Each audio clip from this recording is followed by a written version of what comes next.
o le masani au lau polokalame o Taulogologo. Tu sa watu i lona ofisa whasal lau, i le ai o Long Beach. Ia il tawa fiafi o le neitu o le lalolangi o mātou no nofo ai. Mua sa ilia i le tua, le amataina o le polokalame. Ina ia tātou maua ai le fisosoani lilo. Alona nganga, ia fisosoani i le tātou wha moe.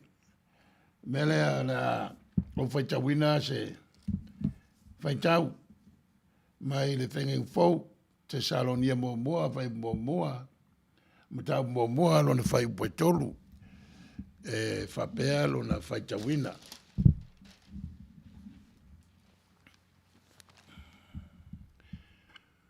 O le tala lei e winga e lona alo o Yesu Keriso lo tātou wali. Oi, ua, se kusi whakau.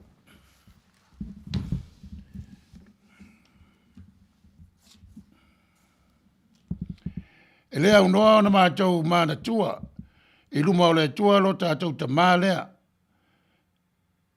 La o tau ngā ruenga i le whātua tua, ma le wha mālosi i le alofa, ma le tū mau pēr le wha moe moe i lo tātou wali i o Yesu Keriso. Fia wha mawha le upu tū mau le wha moe moe. Le whaingo fiele ngā ruenga fola ma ngā ruenga tala i ala apostolo nu ese. I e ka le sia i lalo le malo Roma e be ona ia asiaiti e be ona ia maise o eleni i le itu sifo po le itu sa o Europa vai ina le la wele ele malo ion po sa fe ngai o ia ma tele fa fita uli sa fe ngai o ia ma fangita ai o le mele wa po ia ile kale sia i Tesalonia ia tu maule fa moe o le upua o le fa moe ile ngana la apostolo e sota ima ma fa ola o Yesu Keriso e fa moe ile ali o ina e mafuai ona finau le tangata ma tau ave whaingita maru tau ole soifua me le ola. Le nei vai tau le whaingo fie. Te le whaingita o whengai mai tātou. E lu tau ina le whamoe moe. E lu tau ina le tātou tutu mau. Whalangolango e lo tātou wali. E le o tūla fo ina i tātou. Ele ngata ele whamai. Ia o lui ese. E papai mai le tangata lava ia. A tonu e whawai ai. Ki ulanga o mere lei pe ona apopo ila apostolo. Ki ulanga o ngā luenga le lei. Ngā luenga alofa. A tau whimau ale whamoe moe. A tu mau ale whamoe moe leli.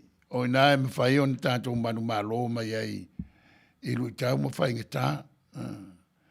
Whengai le lalulangi atoa ia e misfo i o le nei vaenga o le lalulangi o lo mātou nofo ai. Whengai pēr ma le wala awa le tua e le ngata tūlanga masani e papai mai ai le marimo le oti ia e misi o le whamai. Ua ova le a familiona ia tangata o Maliu i Amerika. Ia e whai voisin to tele o le nawhai numera e mawatu le tu malo le nei mato ia i o LA e ia i lalo ia Long Beach. Tai vai aso ama whengai a inga e kalesia ia mawha vaenga mwhato whai e pele a te lantou o le Maliu. Ia, a me se lava o tūlanga whaingtāru whamai. Te le mea wasui, a le mea mori mawina pēr. O lo tū maulavanga luenga o le alofa, i te tonu o ainga, te tonu o e kālesia. Ui aina whaingita, ia o lo tū maur whamoe moe. O le tele o tangata o le tātou watunu. Ia o lo alaala i le neitu o le laulangi. Ne whaina vese al whamoe moe. Tātou wari whaola o Iesu Keriso pe ona nei vai tau. O le vai tau o le tāpena pena ma le vai tau sauni uni. Ai ei lava whainta. Sauni uni ma tāpena pena anga i atu. I whaingata pupua ngālu tātou wali. Lona maliu, ia maise o lona toitu. Tā wala o le vai tau le nei. Se foi tāpenanga. Se foi ia mea whatino ai le tūmau o le whatuatua. Pei o le tatalo. Pei o na mai foi e le apostolo. Ana pongi. Te lea awala. O le awala pitu siling tāua. O le tūmau i wha moe moe. I lo tātou wari o Iesu Keriso. Lea mafua ai le vai tau le nei wo taua o le leni o le upuna no mai. I le ngana tina. Tātou te sauni uni ai ma tātou wanga i atu. Ai tātou e anga i atu i le whainga malanga o nei vai tau. Fast food aso. Pe ave ese mai aso sāta i tasi. Ia, iai lava whawhita audi. Iai lava mea tātou te whengai. O le whamalosi le ala apostolo mo tātou e pe o le whamalosi e fo le kalesia te Salonia. O ngā lue, ma whengai ma whainta, ma popua ngā. Sawaina, antu maulava lona whamoe moe. I le ali o Iesu Keriso le na whiwhiria mwala wina o ia atua malau Kerisiano na iai te Salonia. Ia e whape foi, mo tātou, whamnatu rea la apostolo nu ese mo tātou foi. Le nei vai tau, na tātou tāpenanga. I mea olo tupu na ola mara se fua. Awa tātou a ngai antu i aso whaase fulu. Se i o tātou pa ia le whamoe moe o le toise fua manu malo le tātou uri. I le wa maia le ata manino. E le o le maliu po le oti e manu malo. A o le ola e whaavavau. Ia. Soso ne atu le nganga o le tua. E lo o tau paia ma le malu o mwhai o na langolango ina le nei whamoe moe. A o le a tātou atu i le tua e ala i tātou te talo. Se i o tātou ifo ma te talo. Le tua silisili e se. O le tua mai vavau e o le whavau. O le tua na whetalai o na iai lea o le whafuanga whatasi ma le tangata. O le tua lo umia mea na ia whina ngalo ina ia iai. Ma mai ale mātango fie. O lona poto pa ia e pe ona awa wa i mai lea unga tupulanga ma lea unga tupulanga se i papa i mai lava i o tātou wā i tau. Le tua e whetalai mai ala i ana whionga pa ia. O le tua e ngalua i mea lilo e ala i le mana o lona nganga. O le tua wā toa lona whaari mai. E ala i tala leima lona malo. Ina wali utino tangata, le alofa le whaamtala tala ina o lo tātou atua, e ala ilo nā le pele o Iesu Keriso. O le na pupua ngā tia mwhasawa ina, o le na whasata roina, o le na manu malo, e le tunga mau ma le oti. Le te oa mōri mau, nisi la whai e vangalia, na masaele pui o le mea paia i tutonu o le malu e mo fo ele wira sa ma vai papa o fai longa o le alofa tinga ma le alofa muti vale o le tua i le tangata o tari tinga i lo nalo ma ua tātou Manuia ai me le mātou te whātou ese ai rumo o la wafio lo mātou tua i mea u whale tonu ai lau whanau. E le ngata i le vālilo ma lau fio a le vāfoi o le tangata. Ma le tangata i tonu a inga e ka le sia mea o lo mātou whewa ai ai mga aruru ei. E ei lava le lape. I lo mātou wola tautua ma le o le tau whai e whapupula atu le mā lo lea. Ma le anga le lei lea. Na e fio mai ai ala i lo le pele o Iesu Keriso. I mamama ngalola mātou i fonga. O le maliu lea ua vea ma taulanga tutasi e le to e whaalua ina. Mo maonga re talo le neita wa fiafi mo le mamalu ma wo ma e masani.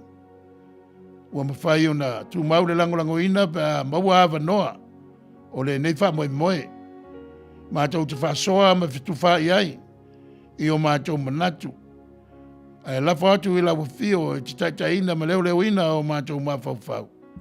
Ma fo mai a te mātou ia upu e maalia i lau whaafonga. Ia maise o le tasi. Maua lovi inga. Ia ai, tu pola ola i pēr wha moe moe. O le ka le sia, ari si uponga tai au fou. Ia, malana mea whai ngā ruenga. O lana le tio. E moli atu ai. Lo lava whina ngalo le atu ai. Ia o le nāna mātou titalo. A mata i lawa whio, whai u i lawa whio. E le suafa Yesu Keriso mātou titalo atu ai. Amen.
Ia e manatu sa mo o le ua te ai langiri fetuta e matangi. Ua umafoi ona momori na palapa o malo e pei ona tapena ina ai le sunga i le whawhengainga. Sunga i le li whaifi au ia Sepulona Tanuvasa. Ia le tatu taulanga si itia o le neia fiafi. Manatua fo i o le tautua lava male o nanga le neia la leo. E le mawhaia o nala aloa e au noa mane afe i lo tātou mataisili. Se o tātou fasilingia na whaamanuianga mo i tātou iso se mea tātou te whaia. O le afuanga na e tātou te amatai i sa tātou anganga whaafetai. Ona o lana tausinga i le mawai i lo iso i fua au so mātou. Ona whaatarufatu Samoa i le suafa manu malo o lo tātou matai. Ya Yesu Keriso lo tātou li i manwhaola. Pai foi lo leo tulou. Pai mafafonga tau mori sunga le whawhengainga. Sepulona Tanuvasa. Ia e mā te whaatalofa tuai. Ia te oe Samoa. Ia e tusa o lau whaafonga anga. E ala lua lava le tautua a le vaanga le taulogologo.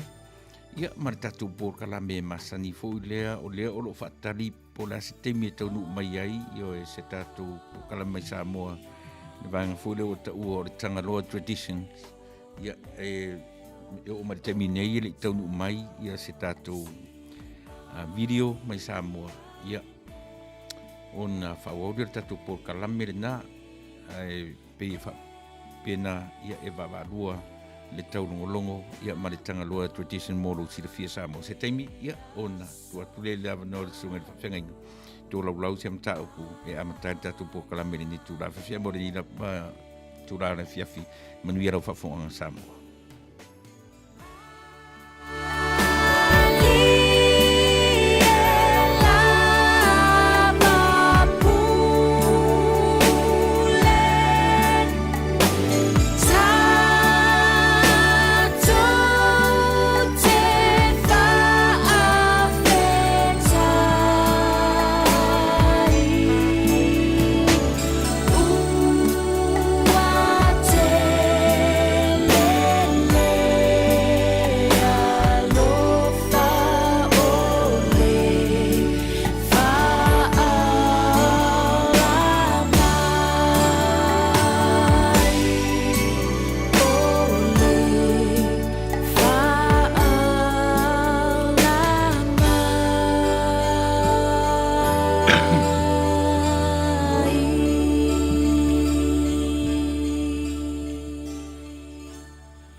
Ole na Samoa le malu o lo tu maule langolango ina o neifa mo ma le nei polo kalame o le taulogologo i le vaiaso ma le vaiaso na ua atu le lima o le faatalofa ma le faafeiloaʻi e ala le faatonu o le ala leo ia o ia foʻi o le aoaʻo o loo tausia le e kaleisia ia ma le lana upenga whainga aluenga e folfola i pēa ma tautua i pēa le paia ma le malu o Samoa le ngata il nei atunu ia au whela vau papa au ma mwhaion fisota i mai ai lo tātou atunu o le maa whatalofa whatasi na ia whamoimoe o lo maa walunga pēa le anga leo le tua i lo o tau seifua e pēo na maa fuai o na maa mawal nei avanoa maa tangofie ma te o mai ai ia e whatino le whamoimoe nei afiafi wa olea wa ngoto le lai le tu o lo mato yai ona o mato ya ele ngata o lo le tu sifo o le nei atunu o continental America ia ai o mato vo ia le lata le pole matu ia nai tato te lo ai le se senga o taimi ia mai se o le tau o le nei vai tau o le upunoa le ngana ingilisi o le Lent ia wa no mai ai tanto upu vasa mo o le leni e le o au ke usia na umala to te tutusa i mawhauwhaunga pe whawheon whatino le nei vai tau a pe foi na mata mai ai alo te oto ai lon tala whaso pito mai lava le amtanga ina ua fono ia to ina na lua i amataina le whakano na ina o le tātou whenga fau i lawe ele pe ono tō si le fia lawe ele ia i le tū i sa po le Middle East ia ele se me fau nani tūlanga lea o le leni man whainga malanga i whaita wina o aso i fast food na mata mai le asa le fefu tu sa le uto te pata tō tua o le asalan te atu nei. Ia, o le asa mua. O le whainga malanga le nei fast food waso. Tō tele e kare sia ia, e pei o le lotu pope, po le lotu kakorikto loma lea, na o mai ai le tele o lotu proetsano. Pe i foi missionario la mosano atu me tutisi.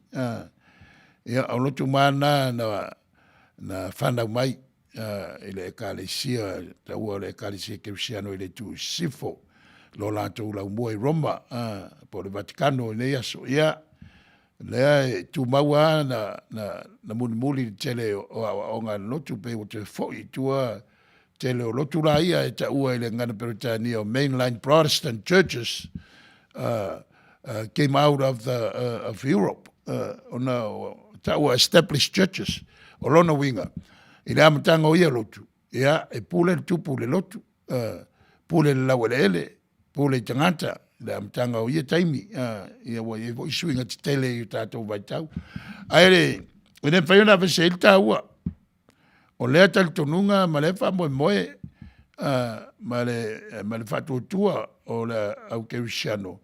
Fatawa ina i aso ia fast food, e fatawa se le tu sai ma le tu sifo, ta oto ia le e se senga. A mai pea le fatawa ina le o asa mar ka le na tatu tu sifo, ka le na romba len falle ia e ka le sia ia lo tatu ua ia fatawa ina o masina maso. Aso la ia ne fast food o tu sila le awa, o filfilia pe ona mai tu fatawa so, le ai muri ai telo e kalesia protestano ia va pe voi le Catholic Church e mai la lo le tax week o le tusi la fengeng tuai sa au mai ia o le tusi le ke ne se iva mana i o tala o masani tanto tu la mai o noa ia le fengeng ma noa manisi o meta ua lo ta ua le meta upule ia tātou te mana tunatu iai, ma tātou whawhitai iai.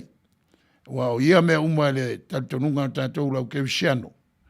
O e tātonu o Yesu Keriso, o le alo le tua nei rutin tangata ilo na lofa le tala le leima le malo na mai. Ia, o le alava e galuera ngā pa ia e wha atotoa, ma whatino ia tūlanga.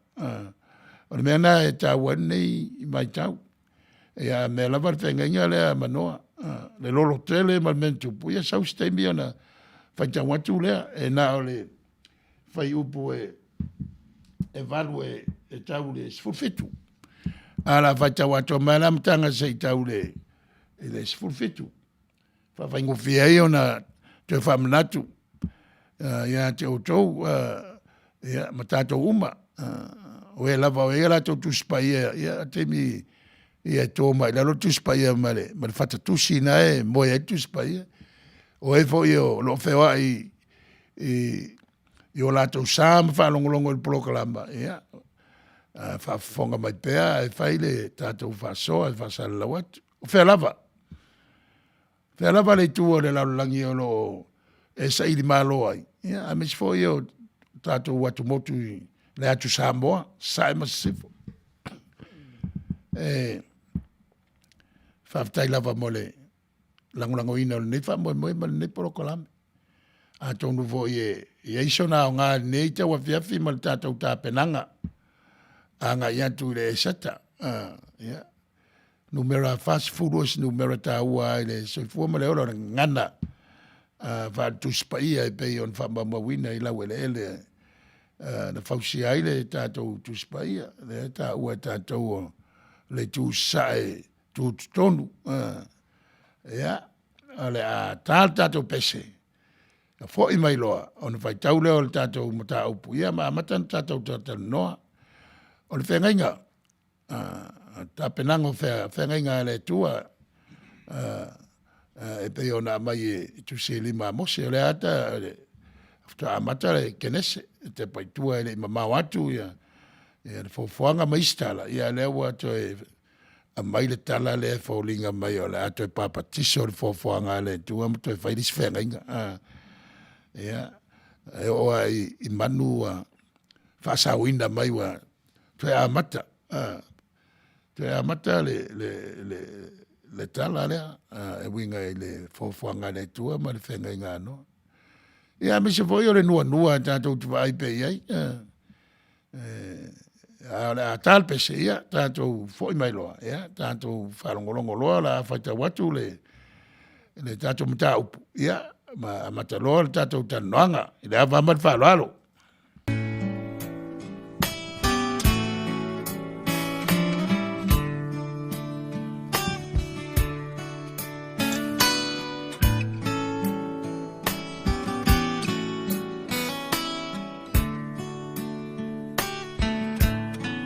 Mai le vavau I le whaavavau Tu mau oe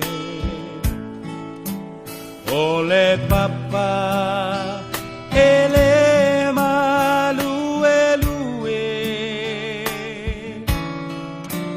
Lo uolo maualunga O te sao ai Mai le malosi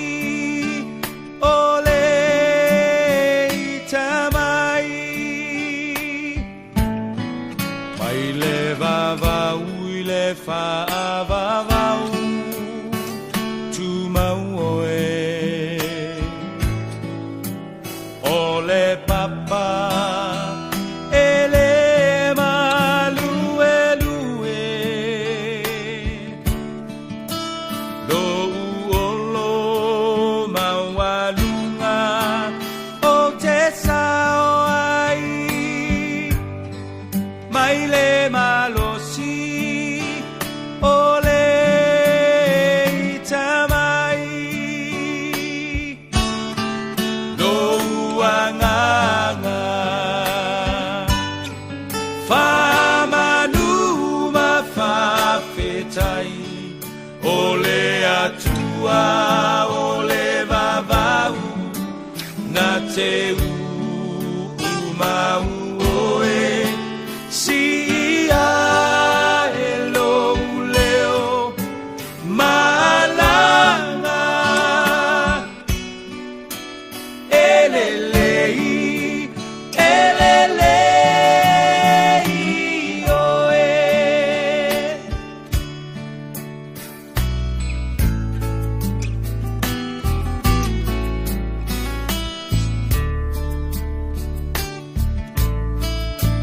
malulu e mea uma moau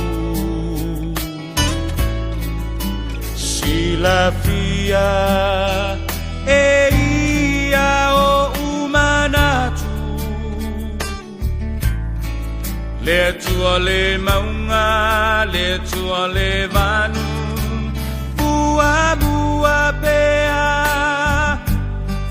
olo lelei mea uma no uanganga famanuma fafetai ole atua ole vavau na te umau oe si ia e lo leo malanga elelei oe lo uanganga famanuma fafetai ole atua ole vavau na te umau oe si ia e lo leo malanga elelei oe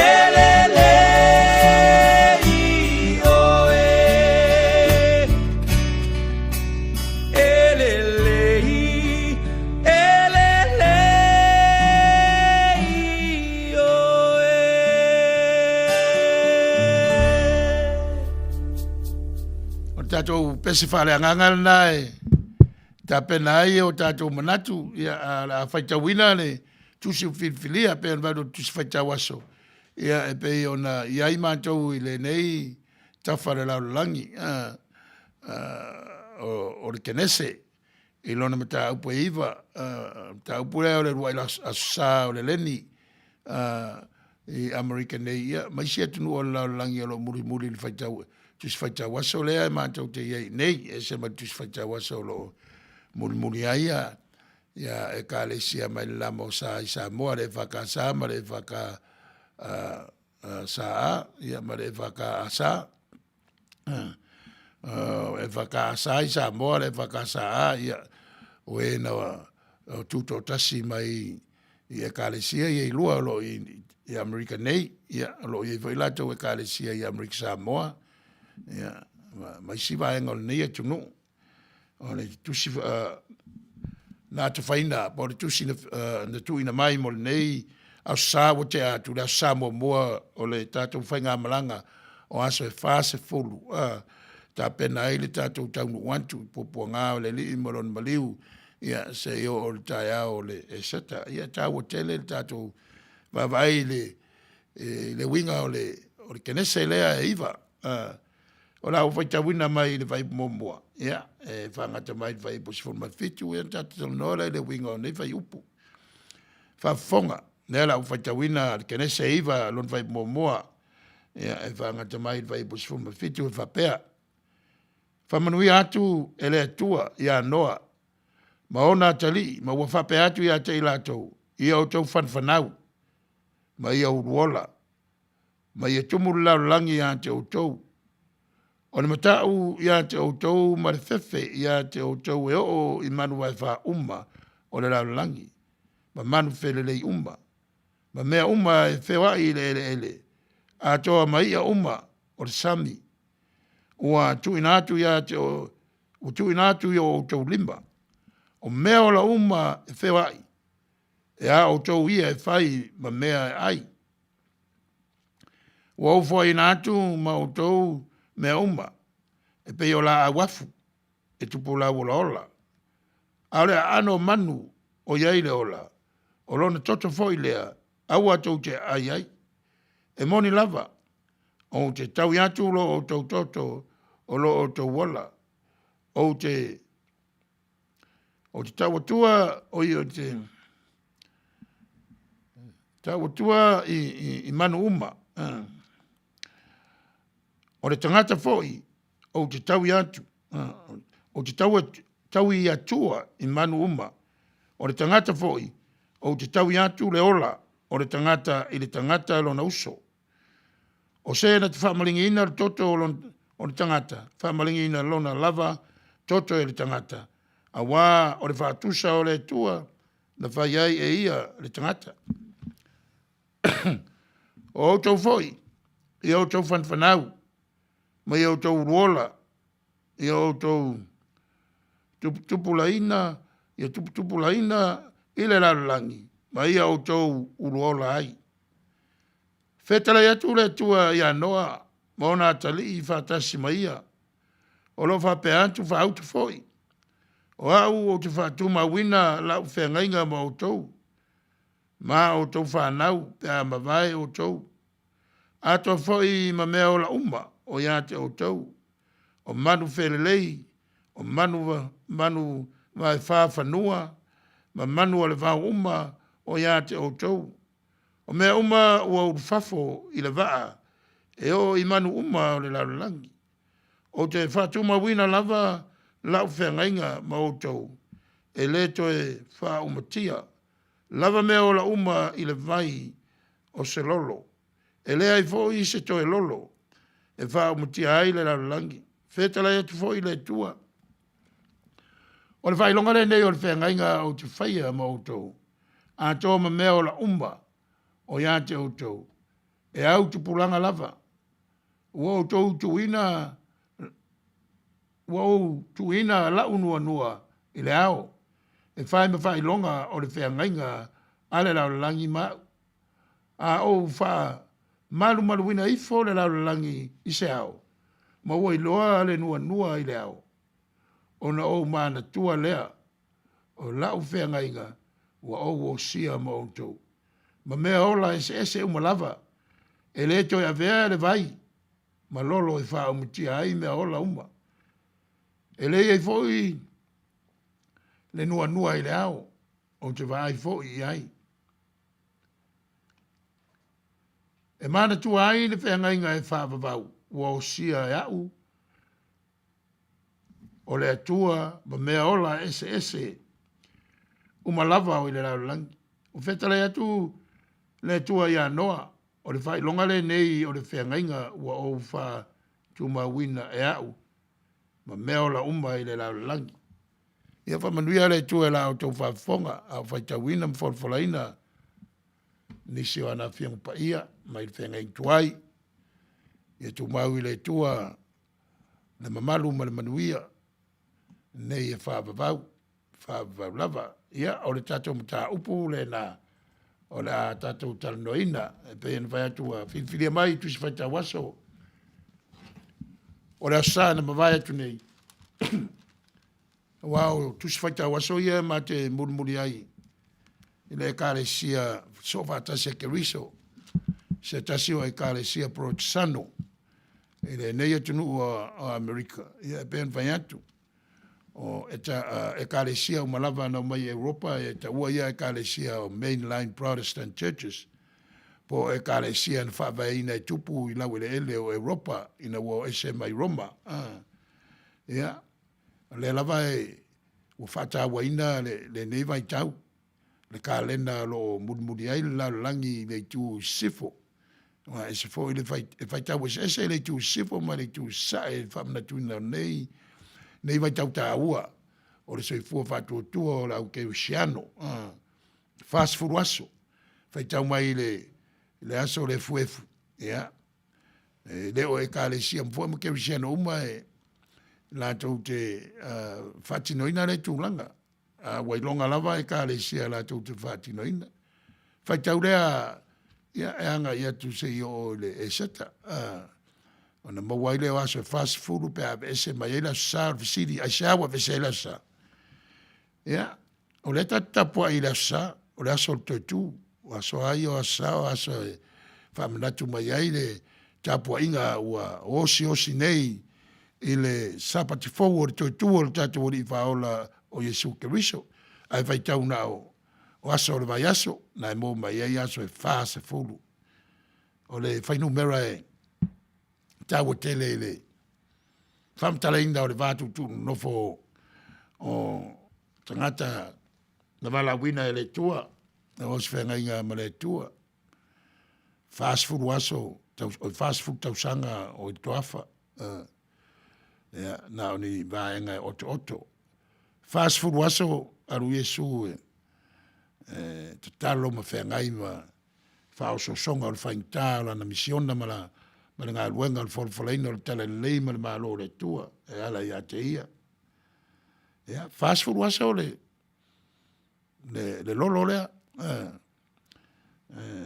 e mafua ion ta ua le lupe le ta ua le o leva e wha le tonu le o leva o la tua ma fia i mea wata watua ia le te fo i anoa ma le va ana le lupe na fo i ma le lau o live pe ia le lupe na o le fo a le whakasa, le lamosa, na le lupe, le taftafa sa tauro, ia, ma le lau o live, na le nguto le lupe. Ia, ona i mea lai ki wapena, ai, la mataloa le talnoanga, ai, tu watu le whatonu, ia, e wha, maite ia, ni fisili, wha lau tele ai le tatou mataupu, o mataupu, lau vilu pa o masani ai tatou uma,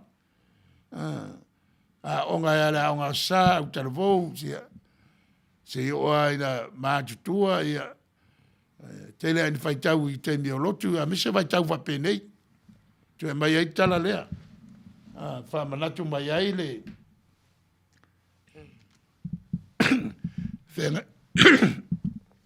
fenga inga no si ele tua ma preamo ma fofoanga ia malana fa nau tele mea mana ia iai. Ele o whamanato tupea, ele o sitala whasai nisi tala. O le tala lo tau mo whai, le tala, whamatala le me amata ai le mawhutanga le tangata ma le tua. Whamatala tūlanga ua whata oto e le tua, i le mawhutanga lea. E tere ala na mai le upu whenga inga. O le upuale e taulangi pe le whenga i tuai, a matamar kenese. O si fo whenga inga le tua, ma a tamu maeva ma le e tena wale i lopo, veilta le e tena o le whenga i tuai. Wai, a whai o le tena le mea sa de lei mantotoa, ia wale toi maua. O le rau langi ale tato te iai e le mwhaia na whamtala ma muri le upu le upu. Lenga o le ia le ngana vo le fa pani ba oso ia ngaru lolo o le tsunami ele le vai la langi ato i te le tsunami la ve ina o va enga la langi me tautia o tato mon mawina la ve vo sa mo tele fasi le tsunami ba o ina papa i la wele ele me se atu no tele pe o intia na faina ma te mai motu na i le va o intia ma le continente nei makatasa ia e o foi lai sapani na ola ve tsunami fai tau miliona tangata maari tiu, ua to tere tangata ye. Ia ona I mea fa pena, ai pe on vai atu. E leo fa tatau le tala, le whamatala ina I le vaai al sai enisi I le fofuanga. O lo whamatala I le awa onga fa le atua. O le vā o le tangata ma le tua, o le vā o le tua ma le fofuanga, o le vā o le tangata ma le fofuanga. Lena I mea ia ta ua I tala lea. Ia o lo tua ina ia le. So na whai ina ma le whareanga ina o le fofuanga e o tātou tangata mo tātou vaitau o tātou mōri mawina na mea. Mata mai lau ele tau le vāni monimo, tau le sami wale ai ese mea ele I a whaina. O no tangata. Ia, ai tua tuloa ele sunga ele wau. Ia. Mata mai se fisili lau te le tātou tanuanga. Ia, ua malo whaftai lau sunga tu sa le mta upu tō lau lauina.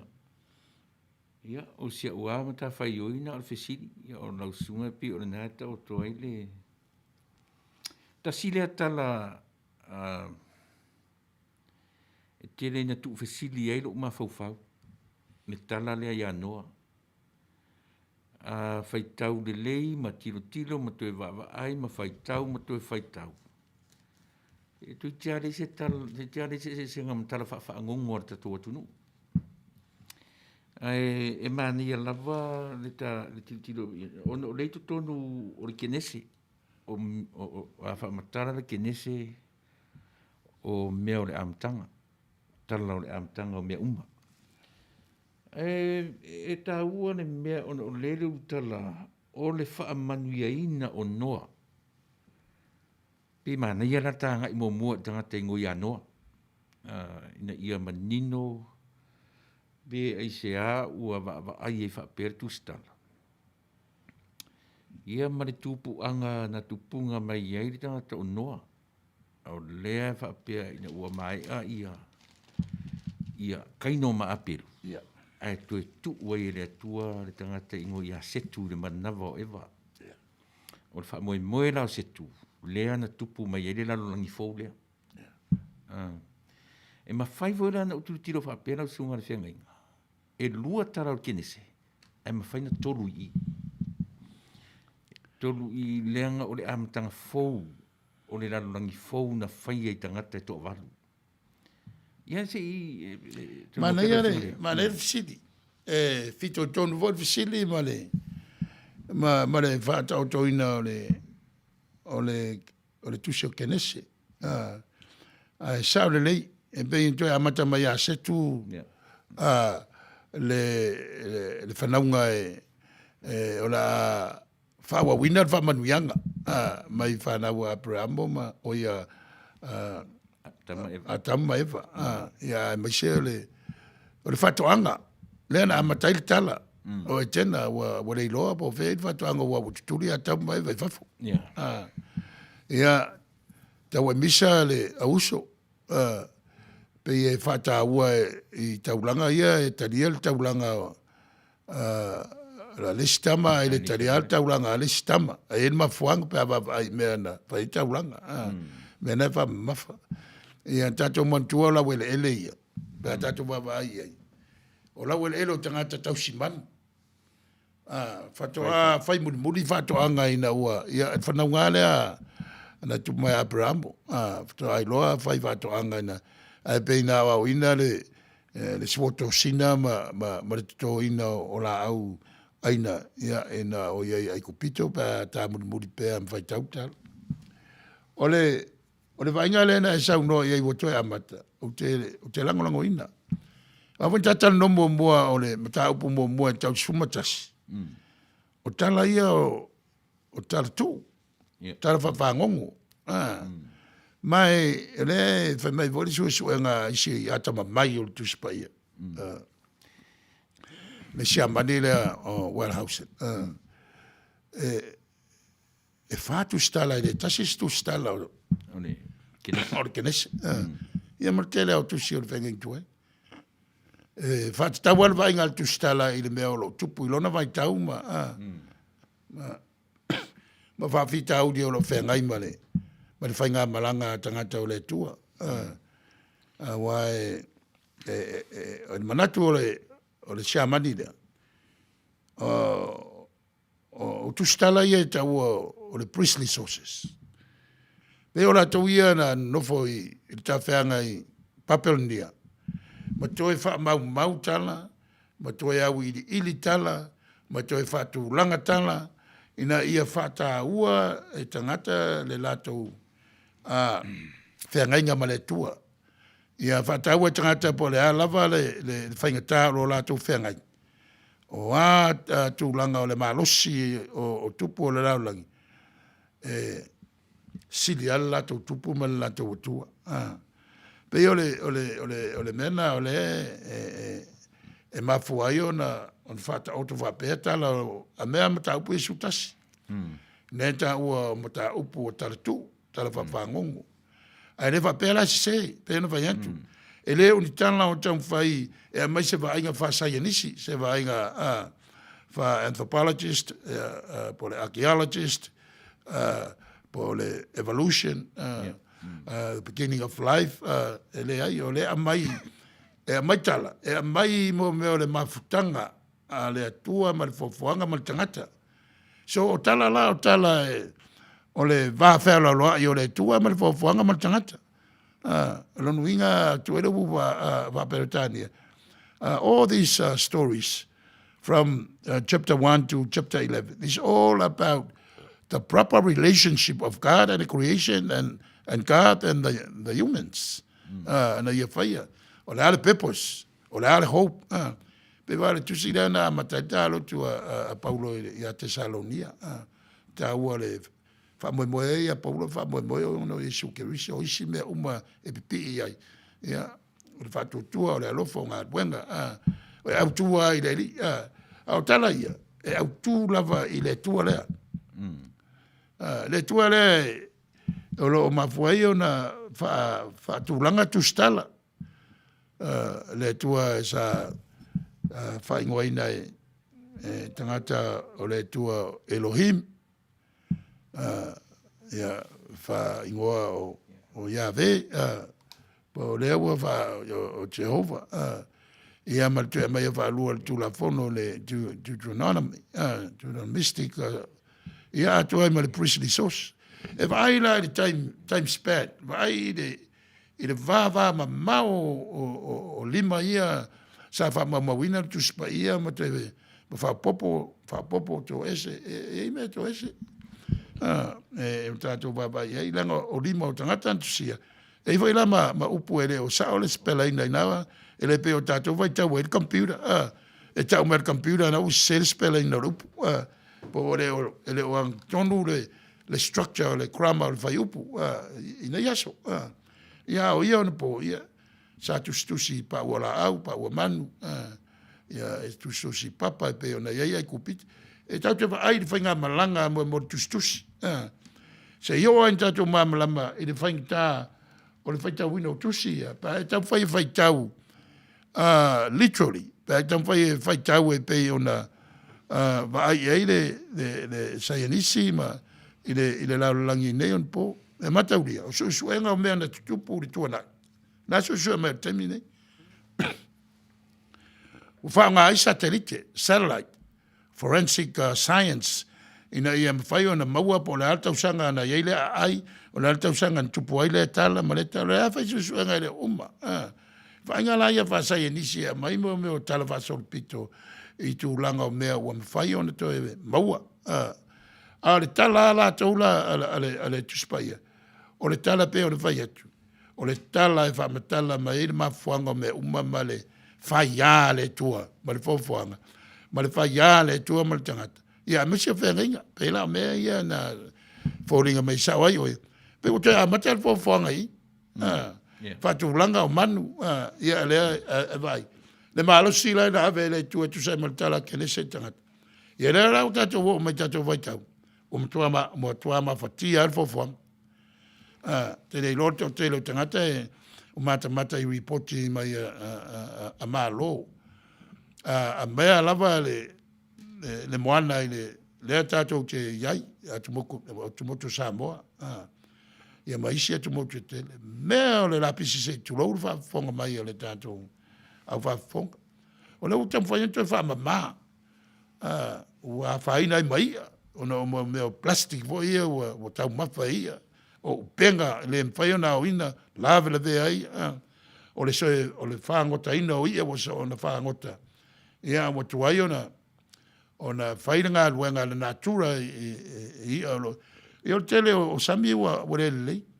Wa tau mai lava le mea mai le ia ma le ia. Ia, a o tangata whatau ana tau ia i whararoa. Ia tātou i nei. Wa whai tau po la, po fesa wei le ia. Po le ia le whaangota i whea, o nei loa aina ia tu langa o pe o tātou o le e whawhai lele ia ia, e farm. Farm le tele ia an tātou. E whatu fua ia na avele ia o fua ia o na whawhai lele lea. Ine ia tutupu mai ia o tele ia on toi avele sami au sia ia o tau si am whawhai lele i tonu o tangi te tele ma vai tafe o poroka o whatulanga ina e o la ia. Fe ave i fo ia al tātou malo i nei. E ave i vai tu loto o la i ma e pe o lisi na matau tia o le tala le nta fai tau ai. Le maa losi wa ave ia noa malana whana. Ia, temina la le te o tele ntangata le piliona ntangata whanga ele ai longa wa la e mana ia pe vo ta wa Samoa. Ta ola Samoa sel mana ia le vamotua. Mana ia ngata fale le mama ia waso ni ia wa inu wa faina. Wa le isa vamotua. Wa faina nga tai fale o fa nga ina ole avani kini o le vai la au le fa nga Samoa me la itwa pena vai i fa on pone ar tala ia le pen vet o le tala la va lo fa tau il ma fuanga na a mai tala nei o le fa ya le tua ma le tangata ma le fofuang ia ar so sa fula e pe o mele tu lola sunga le fenga o le upu le pe o tala i fa Manuia a fai o atamu ma eva. O le wha moe moe o le tua ia atamu ma eva. Ia Manuia. E ui ina la soli le no turafono. Na whana nau mai le la whanau. E oti le tangata tele lei. Ai whasewa roina le tangata Whare kongu. A le winga la tala pi e manino e se le matango fio le plan le atua. Na toe whanau na lain toe au mai tātaringo ia setu. Awa ana pe oti a pelu. Whasewa ina ia kaino. O le hartu inga raro langi le tau te wabai ai. A o le atua himself. Na ia toe tuu le manavo ewa tātaringo ia setu. Lea la tupuna mai le noa lea na te whaua ia whamanuianga ia. Whamanuianga ra ia pi o lea tata toe tilo e lau sunga re whengainga. E a lai ona umanatua uia na oa. O le tala lona tolu lea o le fuafuanga. Toi a matanga fou lea na fua mai le upu, o leo te tutuloina le upu whamanuia. Whamanuia. Ewa. E manaia le finagalo ma le fisili. Whalau tele pe le tanoanga wa pe on vai atu e tātou te baba ai imita upu nei. Tātou te lewa ai fa sayanisi ai, pe baba i rata mai fa mamawina o tala fasopito o laulangi.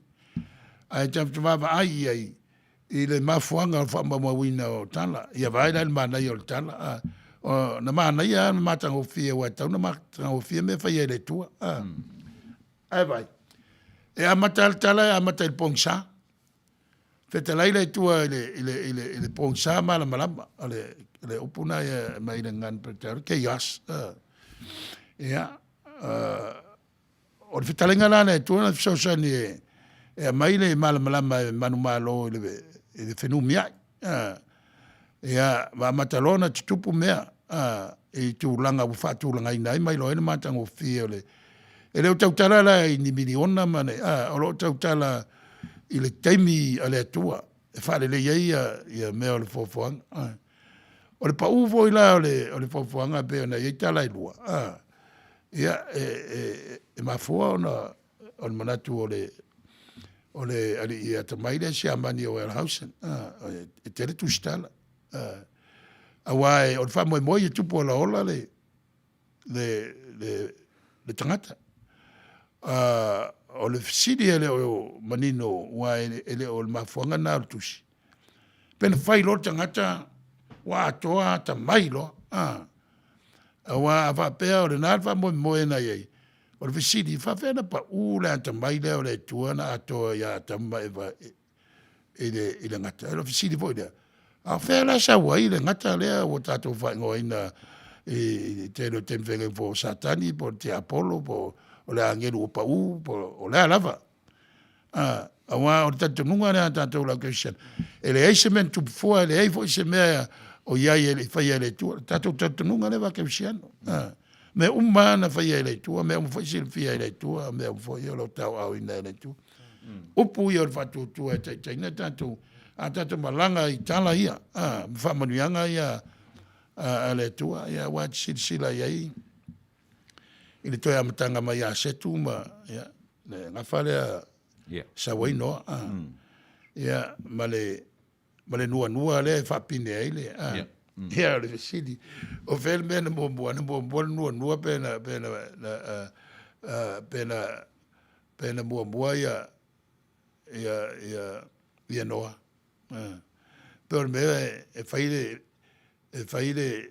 le singa fenga inga le nua o le vana il nua e tau fa manatu ya noa le ata le nua fam tala ile le alo fa le tua o le tupu se lo tele ya a vaina lo fia le paneta se lo ya pa utala e tatu te lo tala ya sai ni simo ai h ia ma meia na mafuaina tutupu ma le tele o manu sa iai ua le to iai ma pepe ma mate sa i tulou swinga foi o tangata sa fefewa i le tu ma le tu le amtanga ai le o vainga na tu stala o kenes awai a fai o le tusi a mata mai le vainga mose ia an tatu ora si o te mia mose o ai kupito o ele te mai fala onga lana onga ai mose ai kupito o le me ele ngata ile ata mai o faungo fale ma fale tapua i ma tupua a la to vo tatu nunga ele ola fa vaua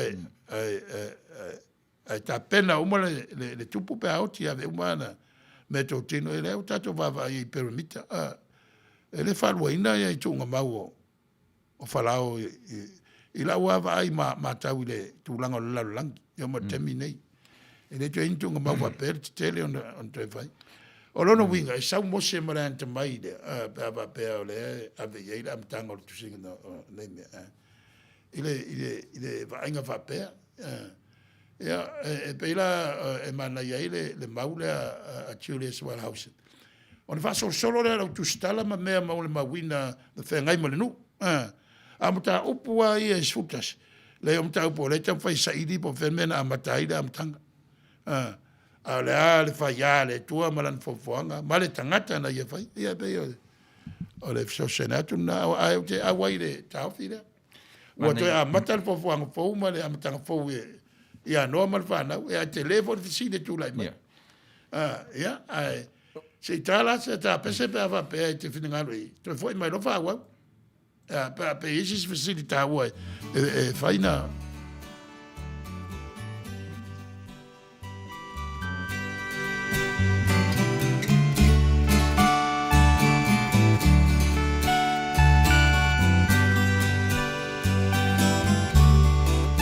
eu tupu matangi liwa o fa lave ua sao pe lava o le aso malo na ngangana pe o le lou malo na fuata se ai o ita e le po mai o nei mau mea wa tutupu mai ai ui i lea o te ono sa i se ia pele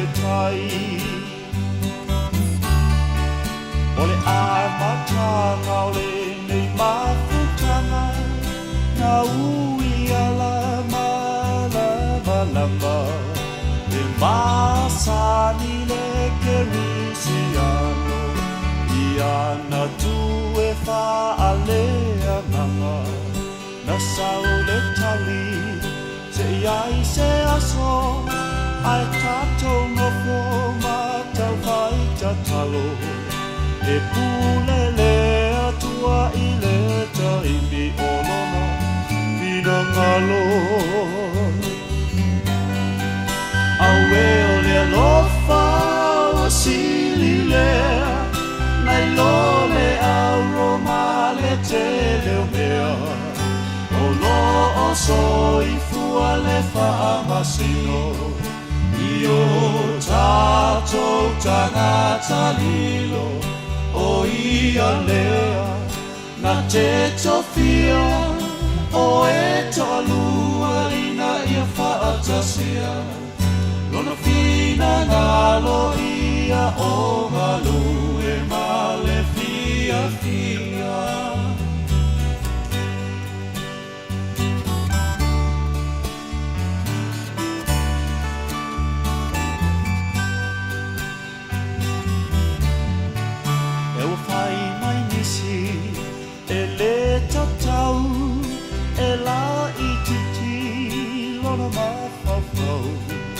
Ai mana tua e Samuelu Ia Iese malana whanau Au e matutua sa malua li'i A e na whaauina lava le wiki O alau le atua usoe e le malamalama Ai lava se isi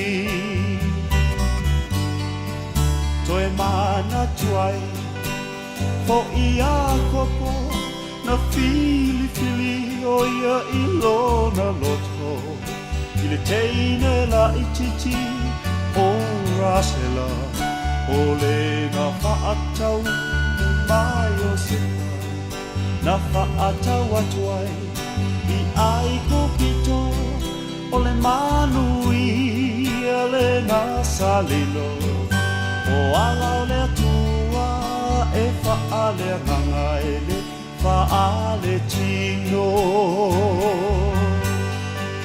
Aue o le alofa o sili lea Nai lo le auroma le te leo mea O lo o soi fua le whaamasino I o tātou tangata lio O ia lea, na te tofia O e tolua ina ia whaatosia Lona fina ngalo ia o malu E male fia fia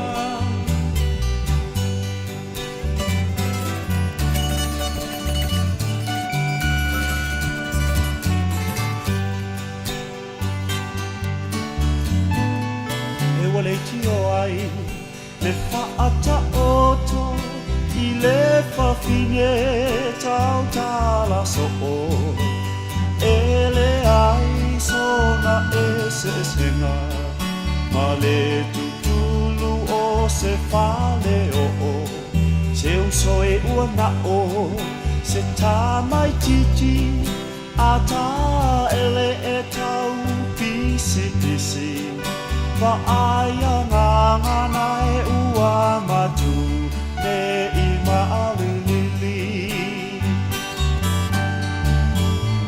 I tai wa afu I le ino sia Pesela au e tu mai ai o ia O se suinga foi la uva ai Toto nuole e kalesia Ai ui I lea o te whaamalosi Awa o fuana o le alofa moni Tau ulima o e mao Mai le langi le tofi Aue o le alofa o sili lea Nai lo le auroma le te leo lea O lo o so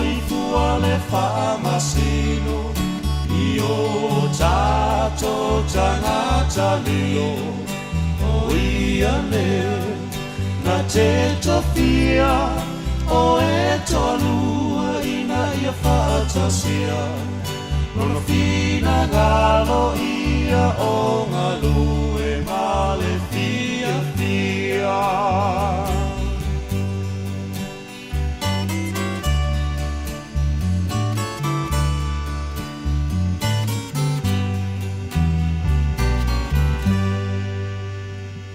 Ya, malole whapapale male on sa il tato au whapongfonga o e olo subspayel nei polo kalami whasala wantu le aitele o Long Beach le tu malo Los Angeles ai whawopea le tato tanoanga le anga o le sa uwhanga ina le upo o tala tu po tala whapangongo o le winga o le manatu na ia manino o tala ia o tala whapangongo po tala tu o tala wa whaonga e tustala e whamatala ia le vā o le tua ma le whawhanga ma le vā ma le tangata e le untala wha scientisi po untala wha tala wha solpito pe o na masane i tono a waonga in other words myth and is a form of literature o le whaonga is an instrument to deliver the highest purpose of God's creation and relationship to the creation and also to mankind. El vaia told to spaia le per vaia le evolution. Ma le vaia le scientisti le time o le ice age ma tulang va pena e le faita wina va pena el tu spaia ya aso ma tausanga.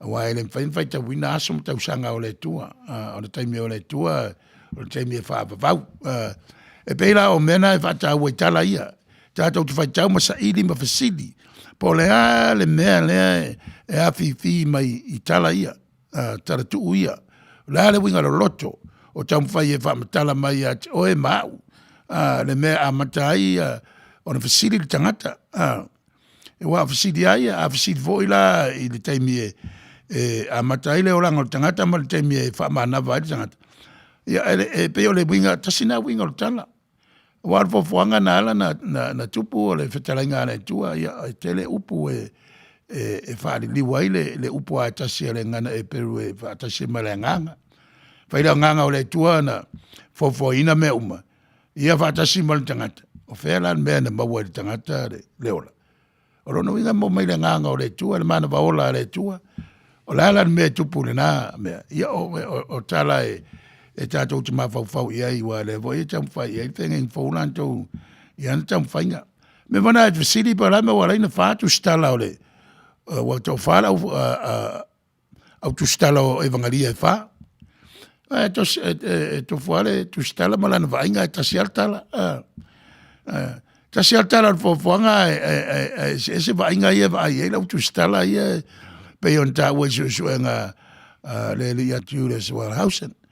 Ia ma vai fo iona taimi me o tupu ile atunu o so i fo mai ai wana fainga malo e pe iona mamala matele o Samoa temnei sa mani Samoa sa yeile parbia na oro Bismarck sa fa longo al nai ngo ta wa tanga Samoa wa le taimi o yeisa mani Samoa le yo ese ona wa umata wa moa ya misa ile time na lua tawa lua la e pe ole tau fala tele na tau pele pa pe ele moni le ai e moni le winga lo tam fai le tala e fa mala malamba le va le tua mal tangata so e pe ola una ai o tala tu tala fa fangongo o me fa nga ruenga o fa nga tu stala e fa ma lama ai le fa ya le tua mal fo fanga mal tangata e be o me na le ta wa i le vainga fa ne yo po la so o tu sia li ma mo se uta o tu sia tu la fono ya ai o sa uta mfanga vai na tatalo le o ati le finu mia i tam tau. Nei, Manuia, mo nanga e tau o na marama lama i au whaafofonga. Nanga le pina e ta ua i vangeiru o tala tuu ma tala whaafongongo. Ia, e masani ia o na ai na whaalongo i ai fofonga o le tangata whaitau tusipa ia. E lua whesasia i nāla na whaitau. I tonu la ta por kalame.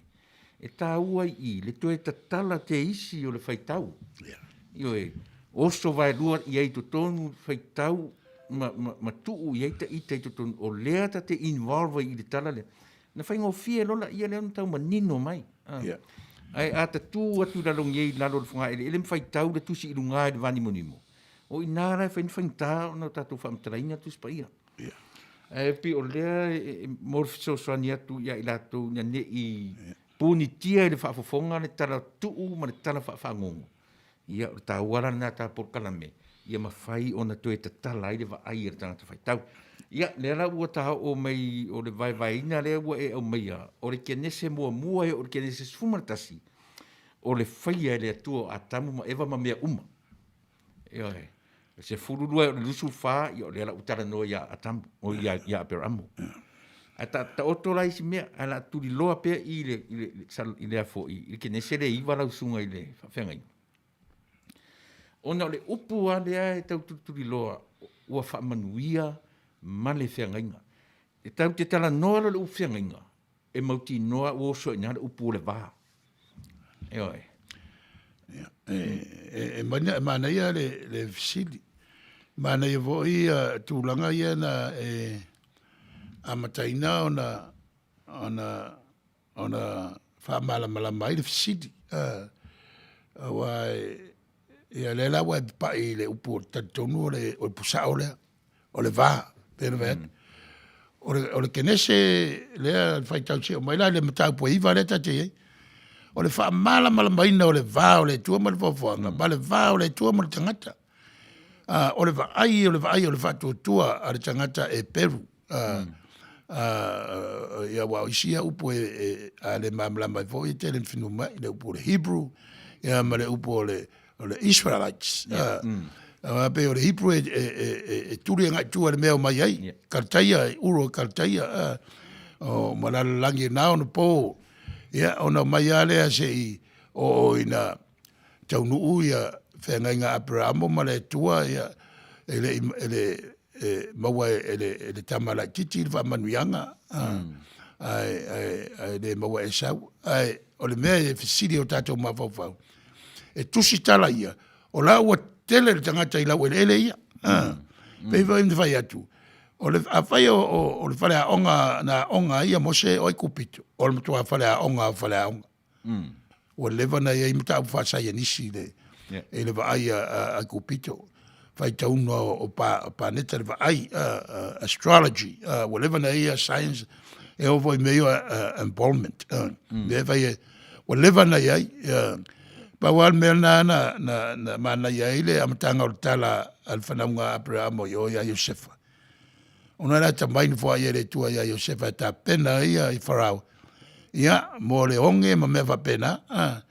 Ai, ele eini, o lea o mai o le fai suenga. O ia lau ele. Ai pe o le mea na e fai tau. Ele upu o lea tātou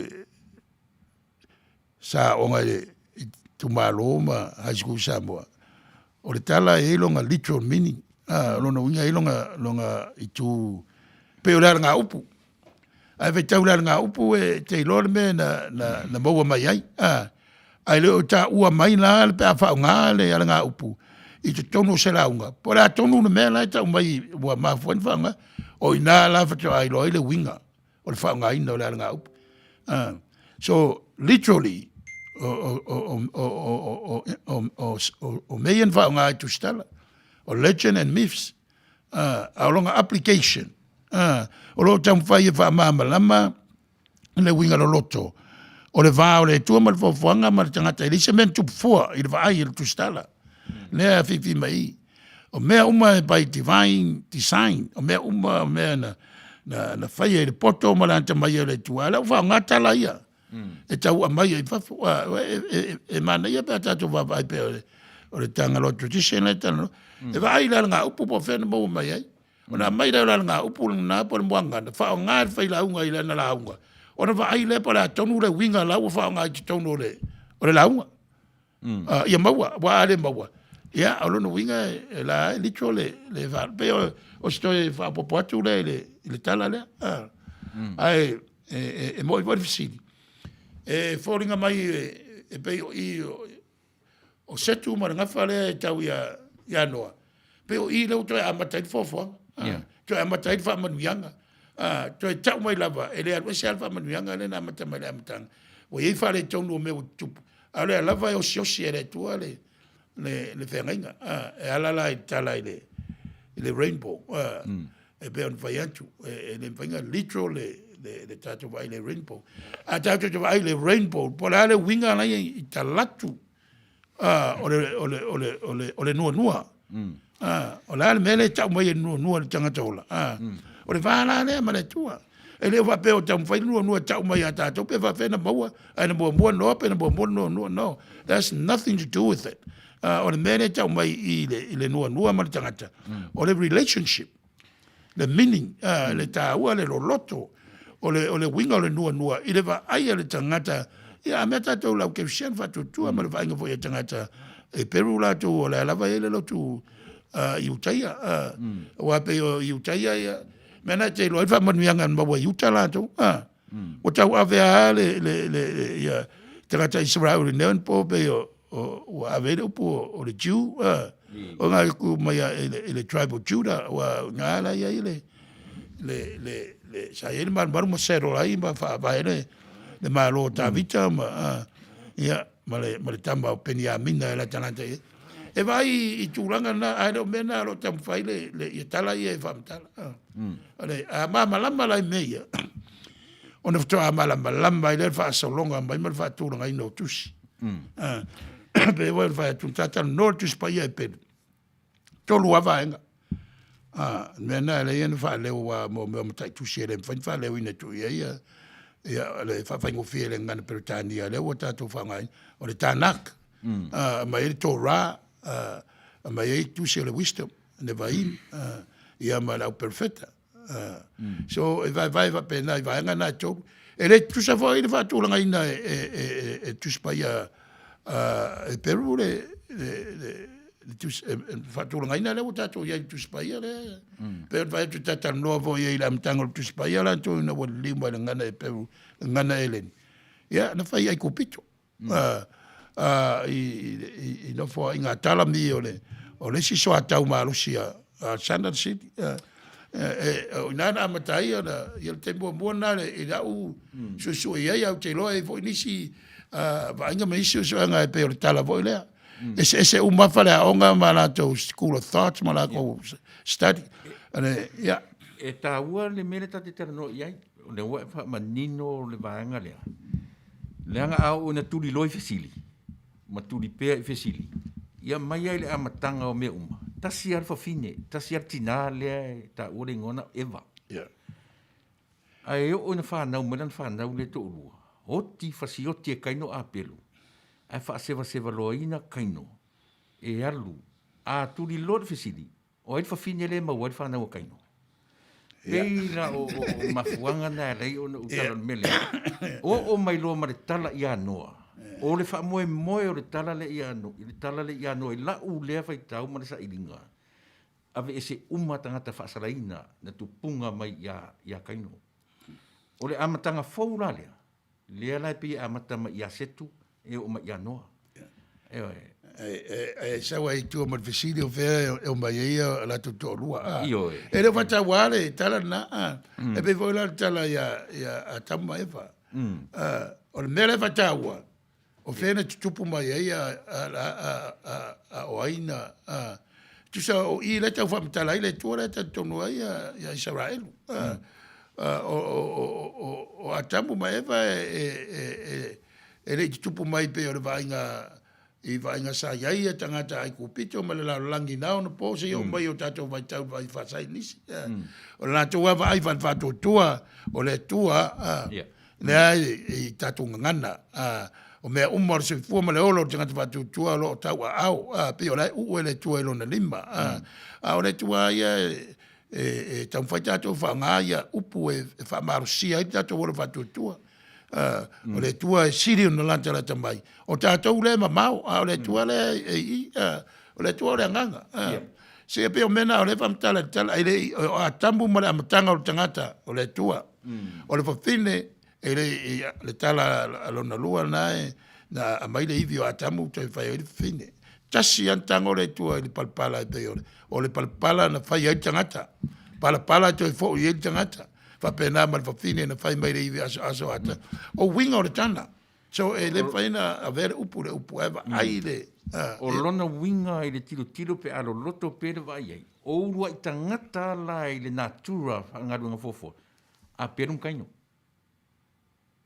I le ulea tilo.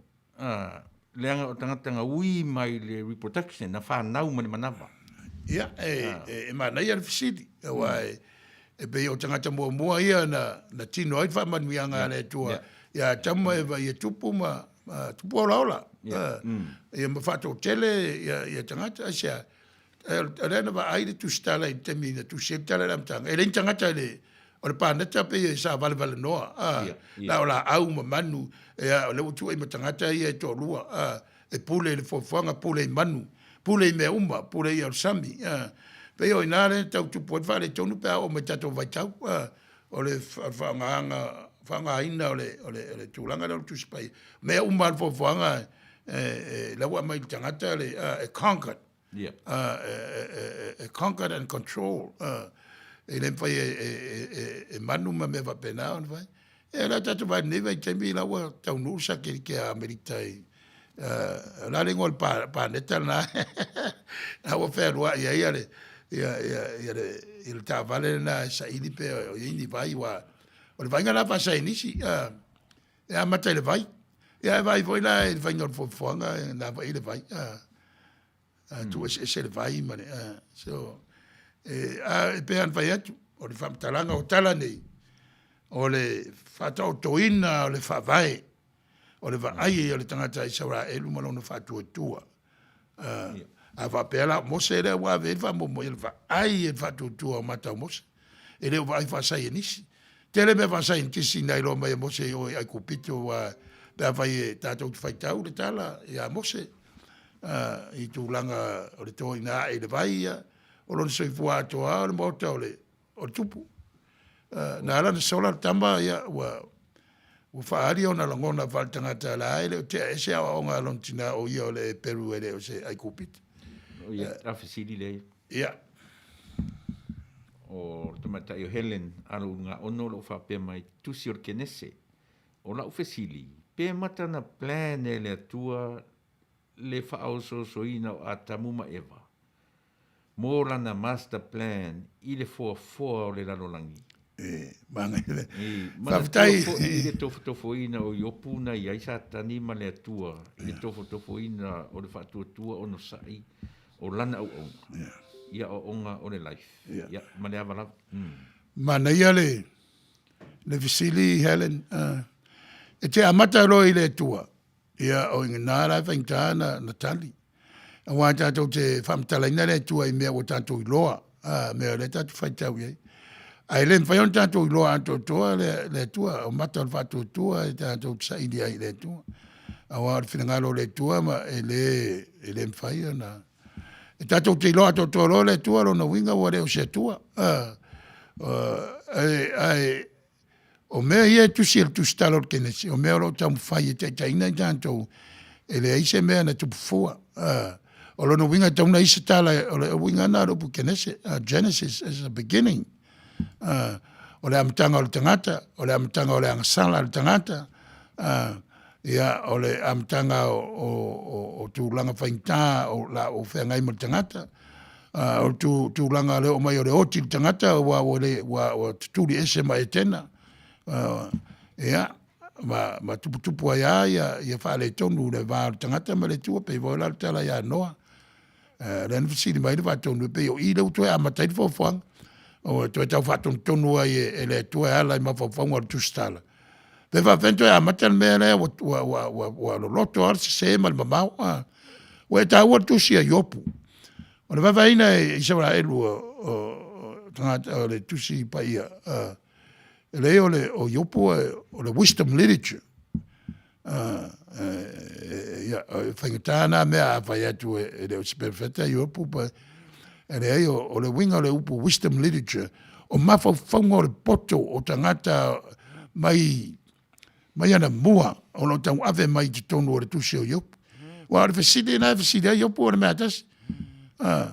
O le sa idi po fe sa waipopu a ngā o tangata o la tam whai me sa. Ui mai ana wo. E whesili po fe mea roi le ola o le tangata. Ona vai tari ia tusi o yopu. Tusi o le tam whai tari mea o lo whea ngai ma le saifua ma le ola o le tangata. O se tusi tumu i awa onga lo loto whare tua lo o iei titonu. Ia, so inatu lea. Ia, tarsia o tari whesili Helen whamanmole. Ia, bi e mana i o leo ta i de vanga leo le. Kene se le iwa. O le ara se pe o le no tuli loina le mea o le whamanianga. Le ala uta o ma ia noa rawa i le mta o le iwa. Na ata sa o tusi sa e feta wina. O le ala le se sa usi le sila i le whaua wina o le whamanianga lea. Ia, awa e mana i le fisiti. Pe o i mta upo iwa le tau mai ai e le vale tu lima e le tuana whamanianga i le tangata whatutua mausta. Pe o noa, pe o mena o le whamawhai. Whalongo noa e le inofono whau le mea lea. Whau moa o na wa ia moa whaalinga mai le tua o la iei le lolo. Ma le whanau. Mo toi a watu uma manu. O le kua kere ala o le wa. Wa ere se la wa e kailua. E lua kailua ia soa mau kekele. Pe o le fangi o kere lope va venga kongu koro kaila ma ngata ese o le winga o le tala e pen va tu le tauna literally va le winga o le tala ai vai ia wa onga na e tam fail tala e nga mo tanto le tanto fatu tua ile tua le tua le ma foi ona tusi le tusi lima ia wa tusi mose o tusi tu la fondo ai ja tu ma fa tu langa political events pena fa nga le polokalama le por miliu le upo live le history vai le environment vai le economy vai I lotu ala lo lotu tangata muri va mau ya tala mose pe va pe o le tulanga na awa leva na ia tapo inga ma tulanga fa sai inisi o lo se fu ma la tangata I venga malo I na ona po e te fisi vo va na wa ano e tasi to ina ya ai todo tama ya leva mai o le sitama e tupu mai le situainga, o le sitama tupu mai le situainga, o le sitama tupu mai le situainga. E o le mea lai mawa le tala na pe a sen valiu. Ia, o mawa lo le toa va inga le, e ei le awari I le ka o le Proud Boys nei Amerika. E alanga proud langa e pa ele lanu.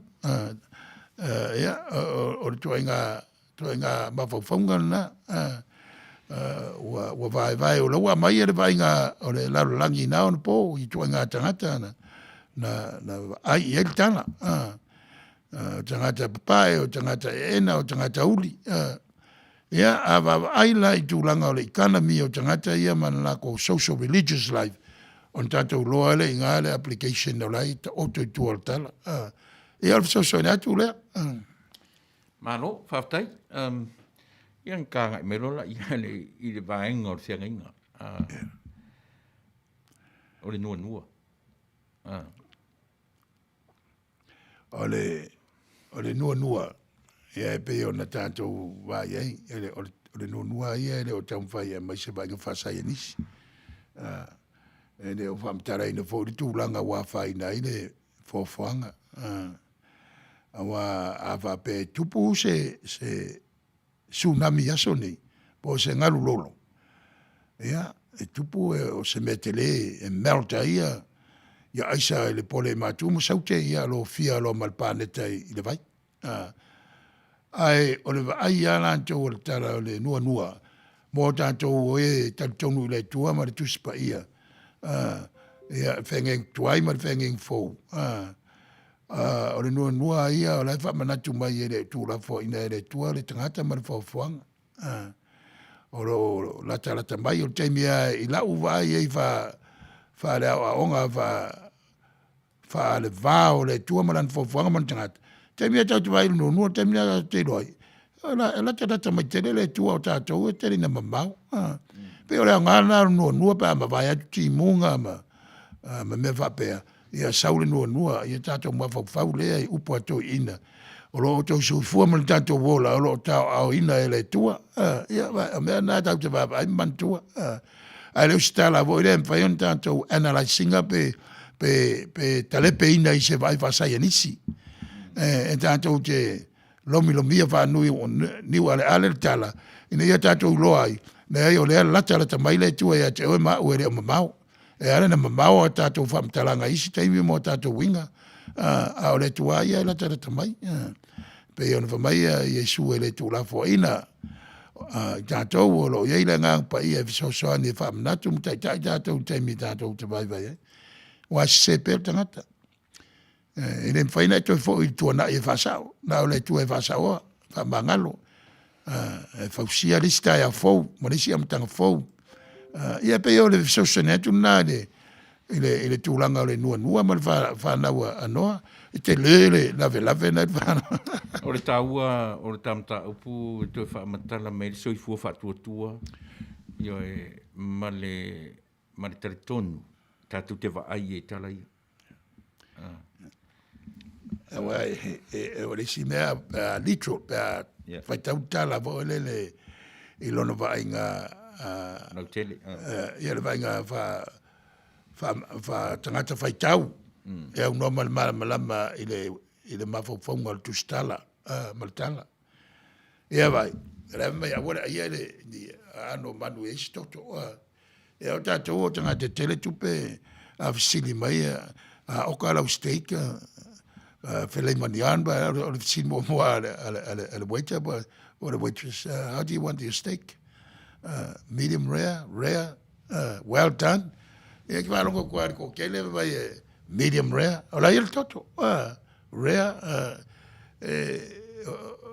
O mafuanga na mea le vainga va sai nisi le protein like kongole. O le plato le manu male. Ja. Langa wa utele ele via u le waltana la steak pa waru falenga ja ele va mal falo alo fa fong mai ja si kaskapis ja ti ko failisi por calamele so me fa mo ja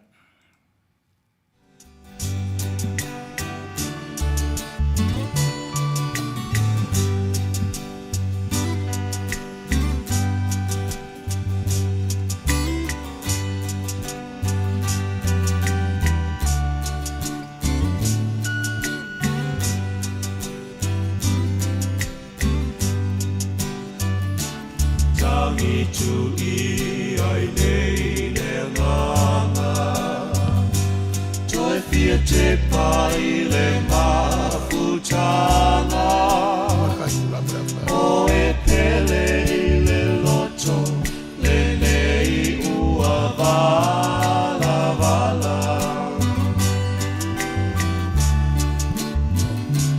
mama na tu I fai ngata ona ole ngā luenga ui lea olo oia le taui ua saulia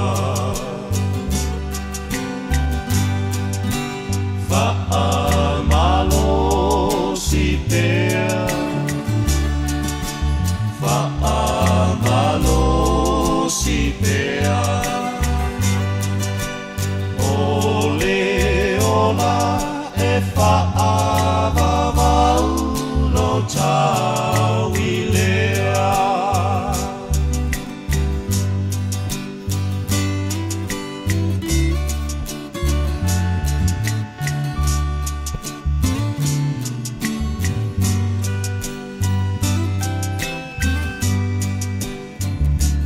Lo tate I Taulogologo Ina ua tu mai le to'o Ole amu le foanga Ole finanga lo lea ole fono No ulu ue aise a ea Ua whai ai I ta whaapea Tama whanau moni ua e la foa I mawhaatawhea Whaamalo si pea Whaamalo si pea Ole ola e whaamavau lo tau I lea.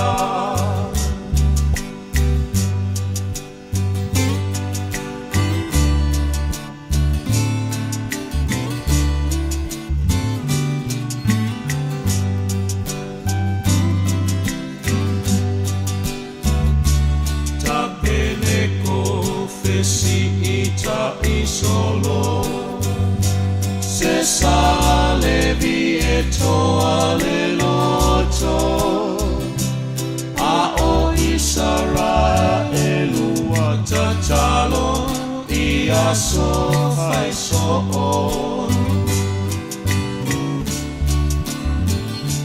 Nei ufa fai lo mai le tali Tangata umai na ia fea lo fani Tumu ngau me uma o Yesu le ala I le langi Whaamalo si pea Whaamalo si pea Ole ola e whaavavau lo tau I lea.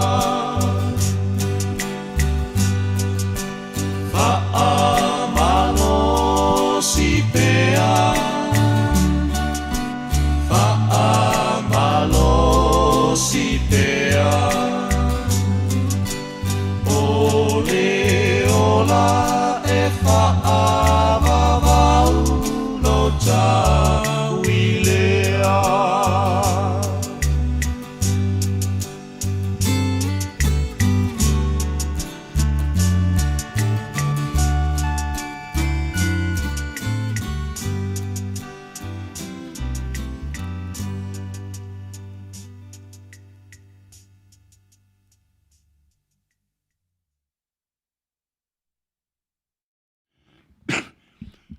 Le la atu le avanoa I le sunga I whatonu, e matu le lima wha talofa ma wha malo I le langolango ina o nei wha moe moe, ono le totele o tau ia e mala malama ma masani le ia I le sunga I whatonu. Ia, le la watu le avanoa I whatonu, ia, le wha talofa ma wha whailoa I wha malo atu lo o tau malu. Tai Falefatu Helen I alo unga ono malo whaftai o hana matutia ia whaftai le whiro mai ia whatamari seu I oe moni le lei ia pe o polkalame le nei maliua tusi toe ina ia liki tia ia o na silia polkalame sa tautuai ia whaftai tele ia mo le maftamai le nei tura le fiafi lasi fua matu e whapena fo I ma le whaososonga o Yesu ina ua uma lona baptisonga o na ave lea e le anganga o le atua I le vau. Ina ia whaososoina e le ti Apollo. Sa si le fia e le atua lea whaososonga. o Yesu o lona winga na plan e le tua. Ave e le anganga o le tua. Puava al fosio, whaftai puava, ia lo whataro whamai, ia malo whaftai, Helen, ia lo tari atu Helen, ia e na Manuia le porkalame, whaftai tele, ia, whaftai tele, Helen, malo, le while mai le ne vāngo la fiafi. Tau sa fiaf pulea i male pea i tu whaiono, ia oro whataro atu. Oro whaiwhau. Ia, malo. Mai ngana o tatou, ia, o le uatanga i mai le si ui o tā porkalame. Ma tango fie, ia, mai sau whaaringa i le tala len tā whaitawina o le ke nese iwa. I nai whai upuen tātou, ia, ma le whaamanuianga, so o mai ma le ioe. Alo, o mataupua ia iwa na le, na le vai poe valu e tau sulfitu, lena mai tusi whaitawaso le, te le na whaonga e maua. O le tusi whaitawaso e mulimulu ai le United Church of Christ. Ia o le kālesia nei affiliate, pe lalo le whaamalu o le denomination le ai tonu Amerika. Ai na whaitau mai al vai mua se tau sumarfitu, tau alo tala. E tā pena i tātou e tusa malwha mo le tusi whaitawaso, tātou whainga malanga mo le fast food waso. Anga i atu, ia i atoanga ma le whatinoina i le tua, le matautia, le loto, le tala le leimalo na alofa, e ala i le tātou i whaola o Yesu Keriso. Pei vai la le tala lea na tātou whaitau ia e winga ia noa ma le whanau, ia meise o le whengainga o toi whafowina, ia ma le nua. O mea umaia o mea o le whawhanga whaonga tu stale whamanatu mai a te tātou. Leia le tūla fo ina le tua le whawhanga watasi mo tātou tangata. Te mi uma e pea upore tunu. E ui aina timu, ia e una lau fie. E ui vo ina lutia i puava, ia e mapu i whangalele. O upo e tu whawhengai ai. Mai le si vai vea mo statement sometimes appears to be oxymoron, longo winga contradict. Ai o whainga nā whawhanga le tua. O le lau langi e whili wai e le tua o na winga. Ai au in tātou malama ai. I whamamawina o nei tala. E tā pena ai le tātou ola maro o tō seifua. I le nei vai tau tā ua. Mai se lava le nei tafa le lau langi mātou te iai. Tā penanga i le whaitawina o le tamirisanga al pāneta ia. O ngā tonu ai le tautongo o le tautongo la au umi ai i tū lao aso e pupo i le tū lava o mātou iai pipi i le pole i mātou whaitau e se ai la le maenga o le pāneta pēa o ia tūlanga al whamoe ai o le tala e pe on tātou whaso ai nei o tala on tala na whausia e tūstala e awhiwhi pe whaamala mai le no loto fofuanga are tua. Wai e mea tātou tu whaitau ai, a tātou telefisiti. Pe o le saunuanga le na mai lunga o le tātou penga te whailangi. E moni, na awele nganga o le tua Yesu le vau.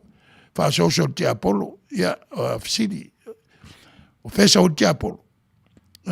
Ia, e leisa mentu pufua le tatununga tātou, o mea uman whawele tua i winga e leina. O i leo la filimalai ai le mafuanga na lai na fia mai le tuala ya Yesu Keriso. O le ata wivi ma tu langa whaingta i lona mawhawhau i mare a ngai atu i pupuanga. Me le whea ngai matangata e le imamala matangata ya Yesu. O la wata tari le Mesia e masani ai a tangata i ono po. Ea wa mai Mesia le tua. Mea na wata i ua o whiri wai e le tua la langi masani ai tangata. I lana Mesia lea. Ia tāua nā nei vai tau tātou te whai malanga ai. A mea tūlanga whai tā pe on tātou iai. Wha mai. E papai mai pēti ngā mwhai tā. Ai tātou mantua nei tala mare nua. E ai e siri lata mai o le tua i lo se mea wa tātou loa. ma wa ina ai wa fo pelo no fetalai mai o le fa manatu na nua ya te tatou fa manatu na tala o lo to se fu mal tanto bola o lo ya au anga lo fa o le tua te mi uma te mi lo wai le fo la nga te mi malu wai o le te mi fai malanga i lunga wala fa mai upo la tunu o lo ya ile matui man mangao o la lava ya ile tua i fai nga malanga pitia e mama wala o fa punga uma i o le ngana Samoa o lo tampa ya fi mai ai le ia o le tua fa tasi mai tatu e pe ona moli ma winda e le nua mal tatu tala ia la fa uma tatu va enga mo le prokalama e winga le tusi sa tatu tal no ia ala to anga tu i tala tu ma tala fa ngongo ia o le Tagaloa tradition ma o le fa manatu fe mai tala Samoa a vai e to fape mai e le tua lo no vinga e se le tua no fai Samoa ana ma ua tatu nunga ma lango ina o lea fa moe o mea o malava na mai e le tua o leva na i Samoa le tua mai i suke riso tolu tasi pa ia e ta pena le taunu watu o missionary e ta pena i tūlanga wa umana foa i le tua i o tatou tua ia la tau ngana ia la tau muanga ngana malanga upu mo le si o mia si o manga ro fe ngai mai la tau ia me va pena ele fai on tatou fa pu mo ina le tua i mea wa tatou masani ai tele le tua tele atu pa ne tale tatou te ai le anga le foto ata no le si va satellite America i lunga le si pa ne tale pe fia pidi ona mai la le mamau ia e tau mai ai ma fai lo mai ai le vani mo nimo foanga le tua ia sa o tala fai salamo o tangata wa e manatu mai le tua o le ngona na e te ina tatou le mafutanga i le vatu tu no fo male tua male ola fatu tua ia Manuia va fonga ai awa tau te tu o proklama o le ala fa wa va ngan ruol proklama ela ile Tagaloa traditions fa ngai mo le sunga ile five out fa la fitele Falefatu Enari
Aloha, greetings and welcome to all the Samoans in the diaspora.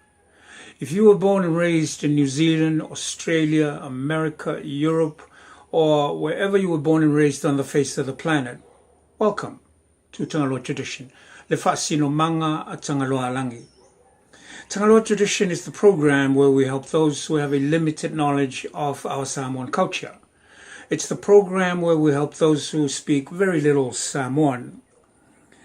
It's the program where you get to meet our ancestors by the study of our Samoan legends.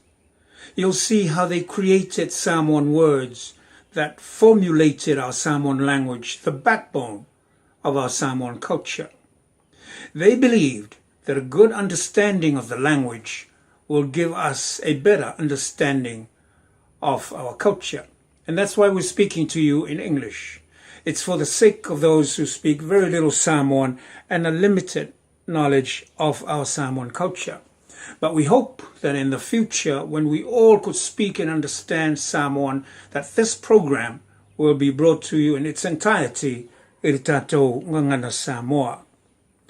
We have chosen the name Tagaloa, Tagaloa Langi, the spirit god of our ancestors before the missionaries came. We're going to take a short break, and when we come back, it's the reading of our legend story.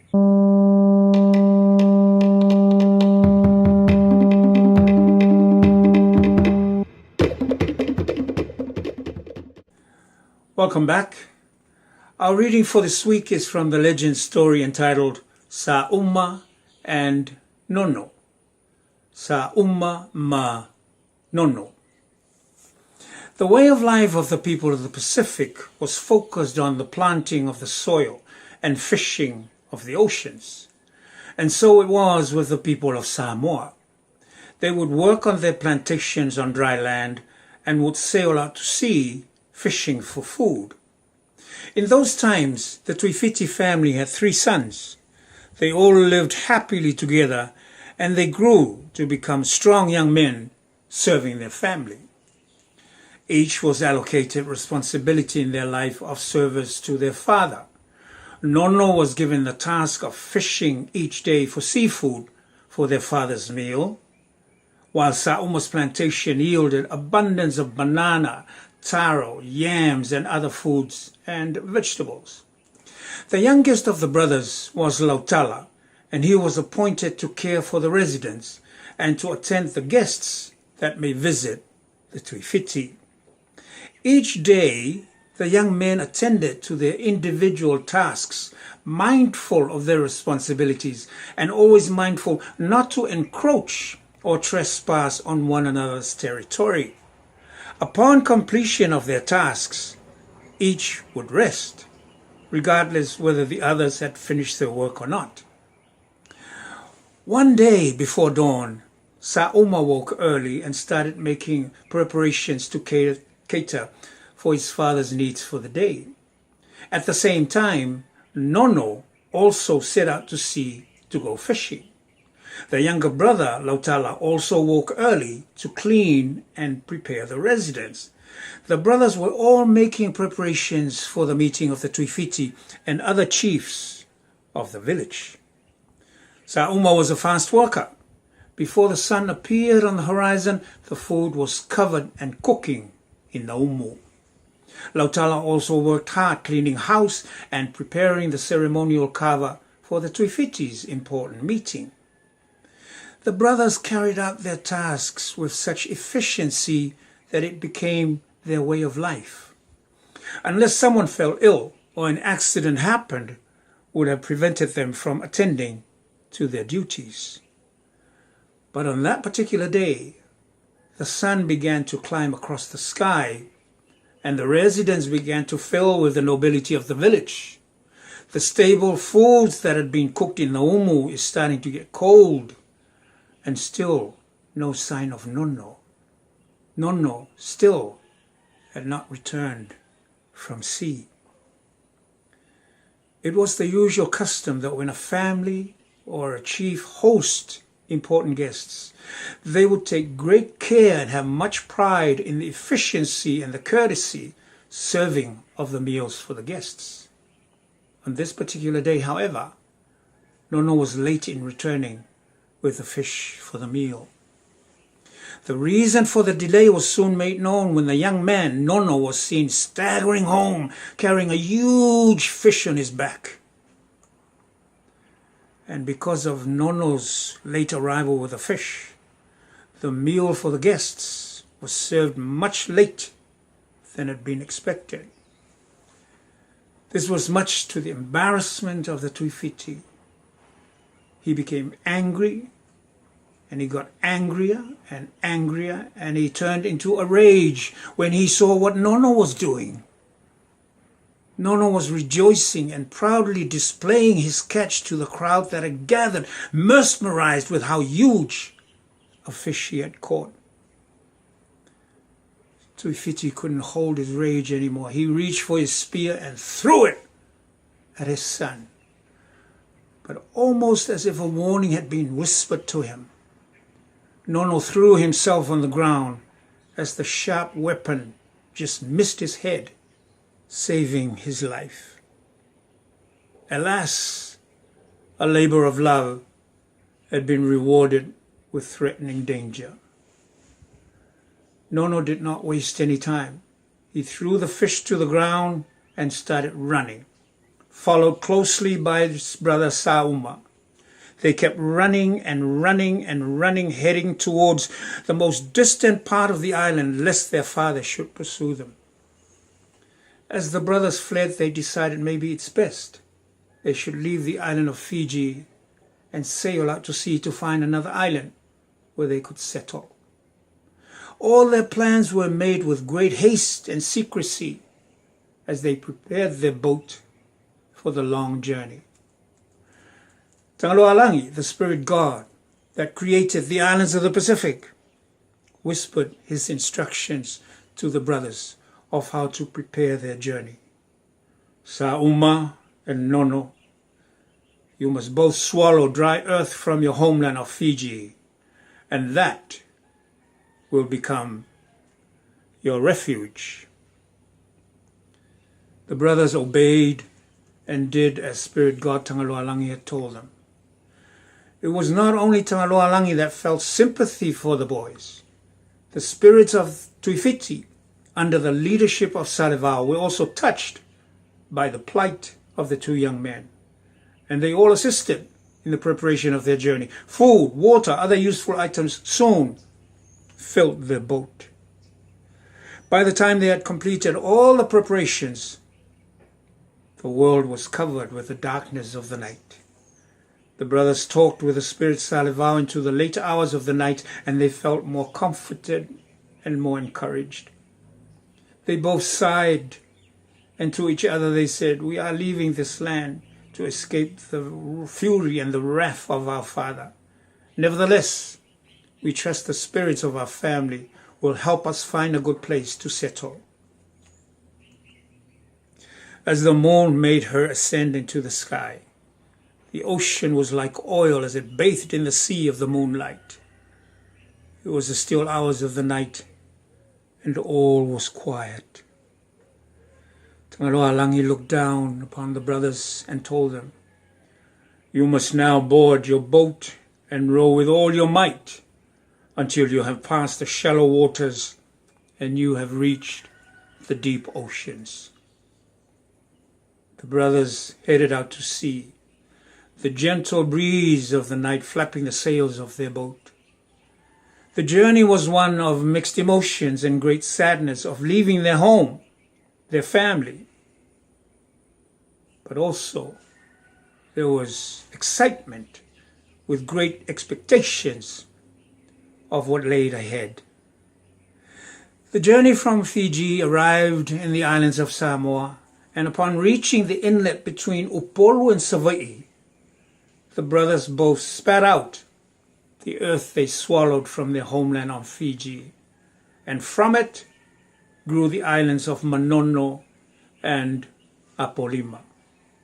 To this day, the residents of these two islands believe that Sauma and Nono were the creators and the original settlers of their island home of Manono Mapolima.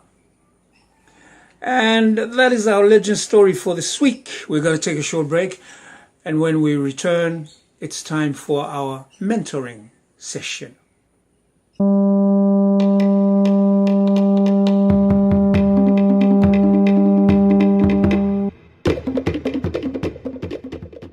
Welcome back. It's time for our mentoring session entitled Le Tautua Le Leoa Ua Tua I Masei. Le Tautua Le Leoa Ua Tua I Masei. To serve in silence, but is met with threatening danger. To serve in silence, but is met with threatening danger. Ole tatou polokalame na neva yaso, ole autu fo ilna, e autu ile mene ole tautua, ole tautua, ole au ngā luenga whaatino e whisosoani I lo ainga, ole ngā luenga whaatino e whisosoani I lo lu. Tautua is service rendered for the welfare of your family, for the betterment of your community, and for the betterment of your village. And that is tautua, it's service, it's the work that you do for the betterment of the community. Tautua. Tautua is a word that is formulated by two words put together, tau and tua. Tau means to go into battle, to fight a war, to battle. Tua means the back. So put these two words together, it's our ancestors are trying to say, when you fight the battles, fight them in the back. When you fight your battles, fight them in the back. But this word, it means service. So there is humble humility in delivering the service according to the context of our ancestors. They're saying when you're delivering this service for the betterment of your family, there'll be struggles. And when you're struggling, you do it in the back. Ole mamao le na ole tofa to ina. A tau le taua, tau I tua. Me foi la le ele me le ole tau tua le leoa. Silent service. Ai tau tua foi. Ia aua le so na ngā se vale, aua so na pa o vale, aua so na natia, ai po a me fai tua. O le tautua fo le fa Samoa, o le tautua e fai e le mo se moni vi ingo sis, e le mo se ai ala na fai o le tautua, ona o le fia fai Manuia, e alu po fa Samoa fo o le ala I le pule, o le tautua. Ia, po le ala pe tau te tilo le tūlanga whaamatai I te tonu o le ainga. There is a Samoan saying that the way to the top is through service. The way to blessings is through service. And these blessings in terms of our Samoan, Samoa, is to be the paramount chief of the family, to be the sao of the ainga. And how you get there is through the tautua. If your tautua was leleoa, e le ngao ia, it was done in silence. O le whaamanuia inga la leo lau tautua. This is the blessings that come with your service rendered in silence. O le whaapaleina o I se suafa tāu o le toa inga. Pe whapena le waaile wha Samoa, o le tautua, o le mea e whai mai tua, o le tau ai tua. Tilo la, you know, when we look in terms of Samoans in the diaspora, maybe you fight a different battle, you fight a different war. When family call up and say tautua na, le o whai mea le lotu, le o whai ngā taulanga, vaise se leni o le tātou taulanga. Yeah, and when that happens, then you and your husband or you and your wife would go into conversation, and then the budget starts to shrink, and that is a challenge. That is a battle. Au le lai wha manatu maito ina, mea wha pena, ia aua la tātou te so ona ngāo ia, ai whai taunga mālie, ia maua pele file mō ma le whai mea tutoa I tūlanga wha pea. So tau le taua i tua. O le tautua le leoa e wha manuia ina. E ala foi ona tautua le tangata. Ona e tautua, ona o le fia whai manuia. Manuia. Ne upule manuia translates into blessings. Wha manuia ina le tangata is to be blessed. Le root word o le bless, o le manuia.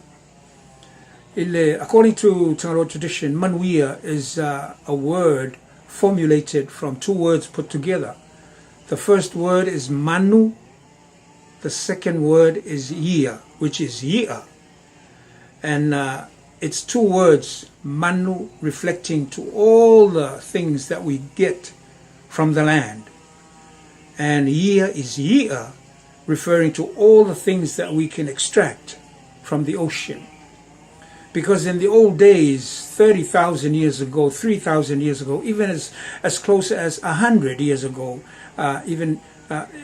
let's say before the missionaries came, before the white man came and introduced the money system, the way we measured how wealthy we are as Samoans is measured according to what was on our land and what we can extract from the ocean. E fua le malosi o le ainga, ma le tamau ainga o se ainga, i le te leo se lato whatoanga, e maua i le talo, whai, tele le popo, tele le koko, e ola le ufi, e maua i ka pisi, maua i tamato, mea ai e maua i. They have untitled men who are so blessed and gifted and skilled in fishing that when they go out, they bring so much that they share it with their neighbors. And even to some extent that it's so huge, the catch, that they share it to the village. O ainga lana le whamai tangata sa mo yaso na mua, ai le tau nuk mai pālangi malana tupe. Whamai o ainga na e wha manuia ina, o ainga na manuia, e o lato lima manuia. Afo le o lato lima, meo le ele, ma meo le sami. O le ele, ma le sami, ma le vani monimo, ma le vātea tea. O manu, se o ngā lupe, o pea, o a uma mea o le vātea tea. Manu felelei, manu vai whā, o i le sami. Tamau a inga ila, ai le tau no umalina le pālangi, ma le tupe. Ia, o le mena sa fua, ia le tamau a inga o le Samoa. That was the measuring gauge, according to old Samoa, before the Palangis came, of how rich we were and how wealthy we were. We measure it according to what we have on land and how skillful we are in extracting things from the ocean. Manu ia. O le tautua la na tangata. O le tautua ina ia manuia. Manuia ia. Le fuanga leo le manuia. Ina ia manuia. O le tautua le leoa. O le fautua na to inu ma le langa upu. Whanofale langa upu. Le tautua le leoa. That is the only way to do the tautua, is le leoa. But yet, it is met with threatening danger. Le tautua le leoa ua tua I masei. Tautua o le fia manuia. A lea ua tua I masei. Ai sea. Pe o le fasili na. Ai sea. O le leoa o lona winga o le pa o vale. A tatou vaila le tatou tala le na fai. Le tala le o le vavau. If you look at the legend story and how Nono went, and the fish that he caught was not a fish that you get in the shallow waters in the ocean before the reef. No, you have to dive behind the reef to be able to come up with a fish of this size. Taking that into consideration, then he must have put his life on the line to go out there to get the big fish. Why? Because he wanted to get the best for his dad. He wanted, because all the paramount chiefs of the village are going to be there. And this is your tautua. You uphold the status of your matai, which is upholding the status of your family. And that is the tautua that he's doing. That's one way of looking at it. And so what his father Tuifiti did is a no-no. It's after all this young man went through to dive in the depths of the ocean, he could have lost his life. But that was his tautua. That was his taumaitua. He gives the best of the best. Aotia ya woti alai mo, for the betterment of his family, to uphold the status of le sa'o lato ainga, and so forth. Ale wa amai ua pei ua o fesilingia lana tautua. Ua lea mana ia lana tautua. Ai ai leisi mea te tauan tātou wa ai foi ai. And this is very important for the people in the diaspora. The diaspora Samoa need to understand is the protocol of the village and the Samoa. When a meeting is held at your home, let's say your father is the paramount chief of your village, and on top of that, he's the paramount chief of your district. Now that's a double jeopardy for most of the family, but they enjoy it because it becomes a family affair. Everybody pull their weight. Everybody put in their worth to make sure that everything runs smoothly. And this is the protocol that the diaspora need to understand. Food is very important in Samoan tradition. And I suppose this is where the people of Israel got this from, because everything in the Bible that Israel talks about, it's all about celebration, it's all about food and feast. So when a feast is held at your father's place, and your father is the paramount chief of the district, there are certain protocols that you have to measure up to and satisfy. Now, we've just explained to you what Manuia means. Blessing is based upon products of food. And get this, King Solomon, he said, life is about getting something to eat, something to drink, and be merry. The rest is irrelevant. Ele se upuna Tagaloa tradition. O le upuna le poto o Solomona. Le fai mai wha mau maunga o tustusinga. Ele se ata mai talatu atu po luma mai. E sili atu le ata mai o le tamalea. Solomona. And that's what he said. He said, as long as you have something to eat and something to drink, then be merry. And that's all what life is. Everything else, o le ayal matangi mena. Ai tilo la le upuna le tupo Solomona. Ma le mea le fua i ai le tamau a inga o le Samoa. E le mamau ese. E le mamau ese le mea le fai mai ai i Solomona.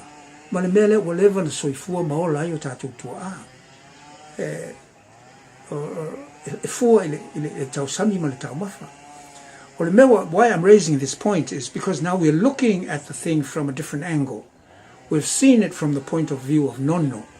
You know, he put his life on the line, dive in the deep ocean and the deep sea, just by himself. If something has gone wrong, that's it. He's gone. It would have been better if there was something, sona soa taula te to'odua, aise me tupu, e mawhaiona sosoania. According to the legend, he went out fishing. Not they, he went out fishing. O le tautua lana le leoa. O le tautua I lona fatu malona le walwe. Ai se tato tilo la I leisi tu o le tautua. Le o fai mai ne le ulutala o le tautua e le leoa. Ai moni e le leoa. E le leoa le tautua le na fai e nono. Le mea na tofu ai le sambi, le moana, sau malei a te le, o le fesili. E le leoa le tautua a nono. Pe o le fesili na, e moni e le leoa le tautua a nono. From the perspective of the diaspora, I would lean towards Nono and look at what Tuifiti did as a big no-no, as not acceptable. But when we bring in the context of the Samoa and we make it understood, the protocol of Samoa, then we've got something to weigh up this story against. O leo pe ua vanga uma o tātou langona I le alofa I a nono, malana tautua I le mea whaatino lana tautua, ma le pa o, ia le o tau I whapea. Ai se I tātou tilo la I le anganu o wha Samoa, I le mea mana o mia e le anganu o wha Samoa. E pea na tala noa atu le taimi o whano, le tā ua o mene o tau mawha o mea ai, o le o I Manuia, le o fua I ai Manuia o le Samoa. A whaifo la se fontanga. Let me say it in English for the benefit of our diaspora. We've now seen the story from the perspective of Nono. Let's switch and look at the same incident from eyes of the Samoan culture. Let's try and understand it from the context of the Samoan culture. As we said that Samoan wealth before the Palangi came and introduced the money was based on how much we have from the land and from the sea.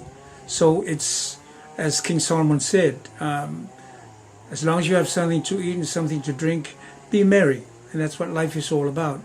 And so food is very important. When we have a meeting of this magnitude, people come and they would bring a little something to our family to help us out, prepare the feast for when the meeting is finished. But when all these, let's say there's 60 different families in the community, so there's 60 different chiefs that came with a little something.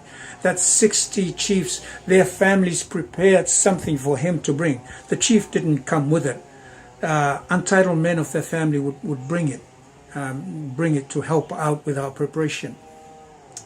When all these other families have done their part and have prepared and come to the main people who are the host of the day and whom are supposed to be get the feast, the whole feast in place, and yet there was no feast. Then those are the angles that we need to look at.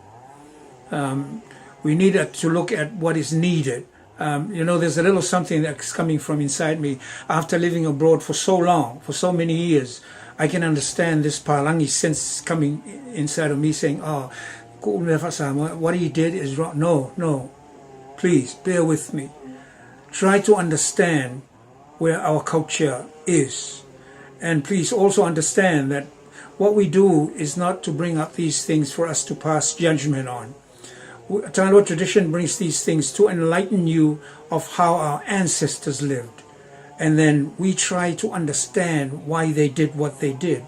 So we bring these stories and these legends for you to look at, and then not to judge, but for you to look at. If it works for you, great. If not, great.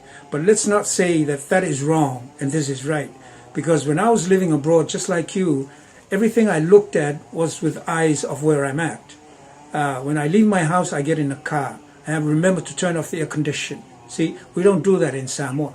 So everything overseas is the thinking is tend to be westernized. That is why it's very important that we give a chance and look at where our ancestors were, and then try and find appreciation in their wisdom. Because now we're going to this legend story and to this Alanga Upu, looking at it from the Samoan perspective, from the Samoa. E tanga ila iai, e manatua o tātou uma ia, o mea tātou o tātou laiti, telefo I mea o inai tātou, ele no nofo lalo mwhaapea mai, a mea whaapea whaile mea lea. O le whaatonu ina o tātou mātua. Na tātou tupo e a lea ma tātou lo. O le mea la le tauna whai, pe a whaile mea lea. A tupo le mea lea, o le mea le tauna whai. A whai la le whono o lona winga e tauna. Awani mātou ni la iti le tauna pisa I, ai o pisa sisi mea. Mea whaapena lea o inai tātou la iti. O le mea leanga I le tala noa. O le mea le na tupo. If you look at Sauma prepared, as the legend story says, that before the sun was up, he started taumu, and then before ele umu, ele tai. Pe o mena le lawa loa Sauma le me fai pe a fai fono. He knew what to do when there's a huge meeting of this caliber. Fai il moto la tama or tuifiti. We loa fo la yanga e fo la uso la titi o la tala. He knew what to do. La fo I loa ira men fai. Ya fa tino uma le nga luanga nei lua. E fo la matai uma nei na fai fo la to mata fai oi. Ona le se meto fa tonuina. It's part of our how we were raised as a people. Even though this story is from Fiji, but this is how people of the Pacific were raised. Not fa tonu mea uma, fa tonu tilo. Yeah, it's hands-on learning. Ya me antato. Antato tilo la fa pena. Ona va ai lo le decision lena fai e nonno. I'm trying to see it with the eyes of our ancestors. O fea me fataua. E taua le te leo le ia, pe taua le iaio le ia, e te mi fai tau mafutanga. Those are huge questions. And o le tali o le fisili na ia I lo manatu. Taua uma me lua. Taua le amai o le ia e pito I sili o na te le. Leanga o lau tautua na. A fai te loe te maua mai le I tua I moana e amai e fai ele mele. Ia me o saina o fai ngā mea. Ai a faila o le tau ma fai ia au sia le mamao ma le loloto ma le wha maoni ma le lei o le tau tua. Ai tuai ai le mea I tu tonu o le mea te tau nei ai. O na manatu lea ua o se se le mea ua ave le wha mua mua. O le ua no nofo ne pe o na vatu lea ta whata itai. 60 paramount chiefs, all their families prepared something, and they brought it. And ole manaya le ole aso ole ainga o tuifiti, ole tawalunga le ole aso ole tau mafa le ta e ta pena el tuifiti. A le ua mai a yuli, ole ise tau pou salani ina le mea, leanga le o se le mea o avel fa mua mua, o la o nava ai, o sa uvu nava ai vainga, le fa pela sao nava ai ile tala le mai to ina I tato loa, o le loa na le te maua mai te tonu o le tala to ina. O le lei le mana o le fai le mea le lei, ai sili atu le lei o le fai o le mea tāua. Pe o le se senga na. Fai o le mea le lei, ai sili atu le fai o le mea tāua. E wa upo hat lo matua a sa ingel lo makua ke fa no yo la nga ko mai nga pa ua you've heard it, your mom said it, my mom said it, and I think that's where it's heading. O tala no na a lo matua e ta ua le fai o le mele ta ua fo mane fo le nganga lan fai e nono le mea ai ole se sengana ole fai o le mele ia ma le fai o le mea tāua. O le mea le ana tupu, o te le tali aina le mea le ana tupu I le tuifiti. I le mea na fai lo nā tali. Ai, ia, I lei fo I se tio. Mana tua o le ua nofo I luma I. Pe ia al tātou tala fo le na fai vai asu talu ai. A o le tali ai le tai.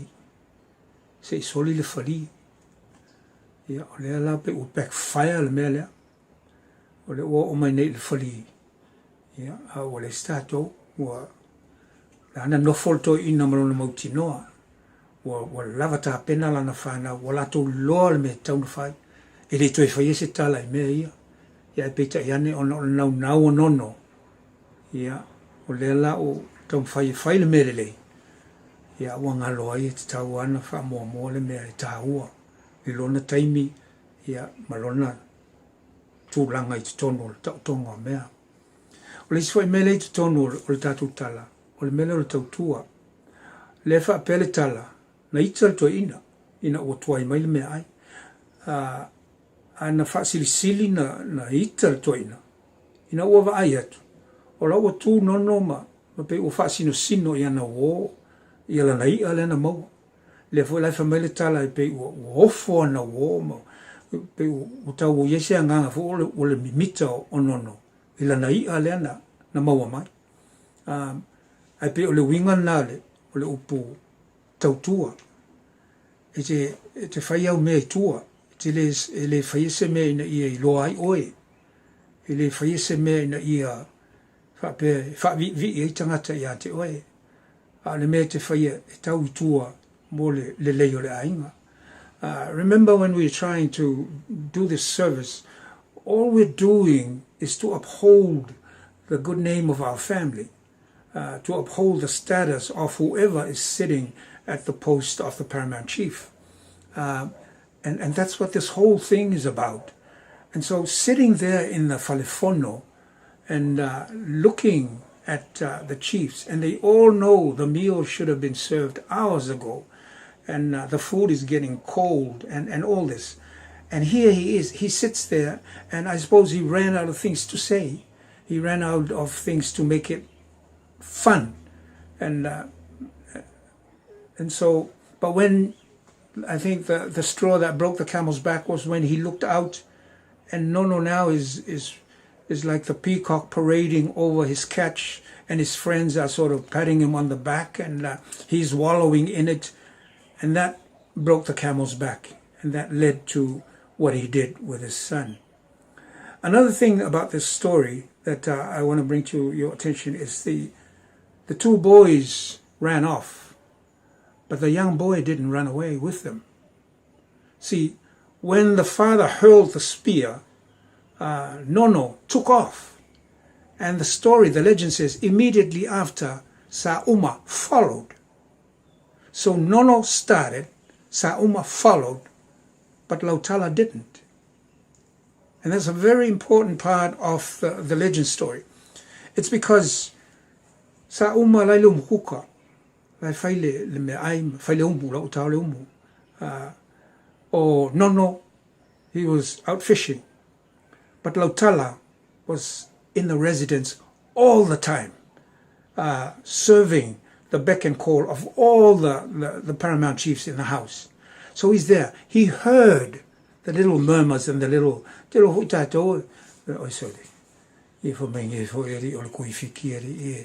he heard all this, and he's feeling the pain that his father is feeling in this meeting. And then he hears his father trying to tell funny stories to cover up for the mishap that's happening, and he feels for his father, and he understands the situation where it's at. The food should have been served a long time ago. And that's a very interesting point, because the two brothers ran off and the young one didn't. And according to Tagaloa tradition, it's because these two were far removed from the residence, or le maota o le tuifiti, where they were having the meeting. They couldn't hear the goings on, the little murmurs and the little whispers and the little taumusumusu ia whai ia toi ina I tala fo e maria ai onga e whatu sa le ainga le tuifiti, e whatu sa le tuifiti. And we're thinking that Lautala, being young, he felt the pain that his father felt. And that's why he didn't run away with his brothers, because he understood. I'm sure he didn't like seeing his father lose it and chuck a spear at his brother, but he could relate to the pain that his father felt because the food was late in coming. And that is the first half of our mentoring session this week.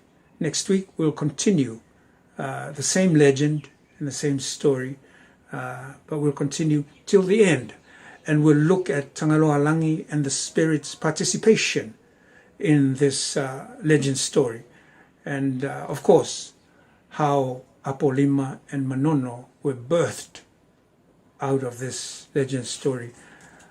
Tautua le leoa, ua tua I Masei. From all of us here in Samoa, to all of you in the diaspora, tofa soifua.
Yeah. Matulaga whaftai le Were you sunga. recently injured in a car accident? E le whaiwhau ia whaalaftele Falefatu Enari tu sa ia manita upu le nei taua whiawhi le tua le lau langi e loo ia il tātou whalfasalau. Ia e tele mea tā ua e tātou te maua mai taratu ua Samoa. Pe yon tau whai mai eile whaiwhau e whamala malama. Wai tūlanga o loo iei tupulanga i whafo. Ia mea nei vai tau lau sunga al whaiwhau. Tele o e o maari liu ona o tūlanga o whamai ia misi foi tūlanga masandi.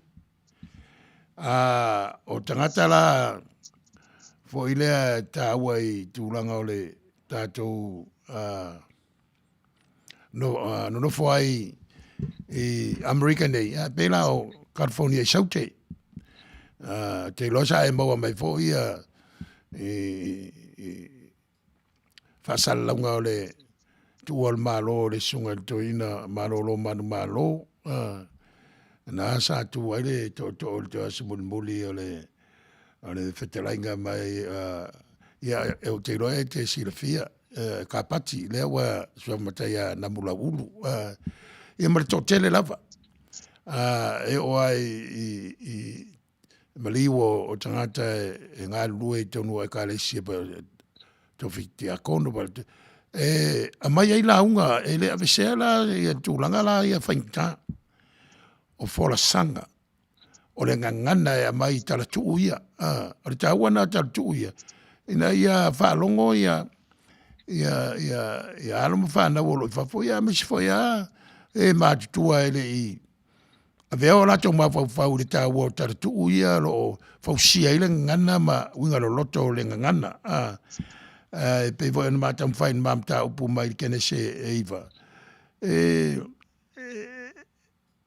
e vava lata tele ne ia winga o tala wa umale le wa mai le me na mo mai ia nei nga upu ma me ta ua ia e pawan me e la fa longo le wa mai le ta wa le ia e lo ta wa pola tu ngai ai o te mafa fa pe la sunga fa la tele pola la va me ave ai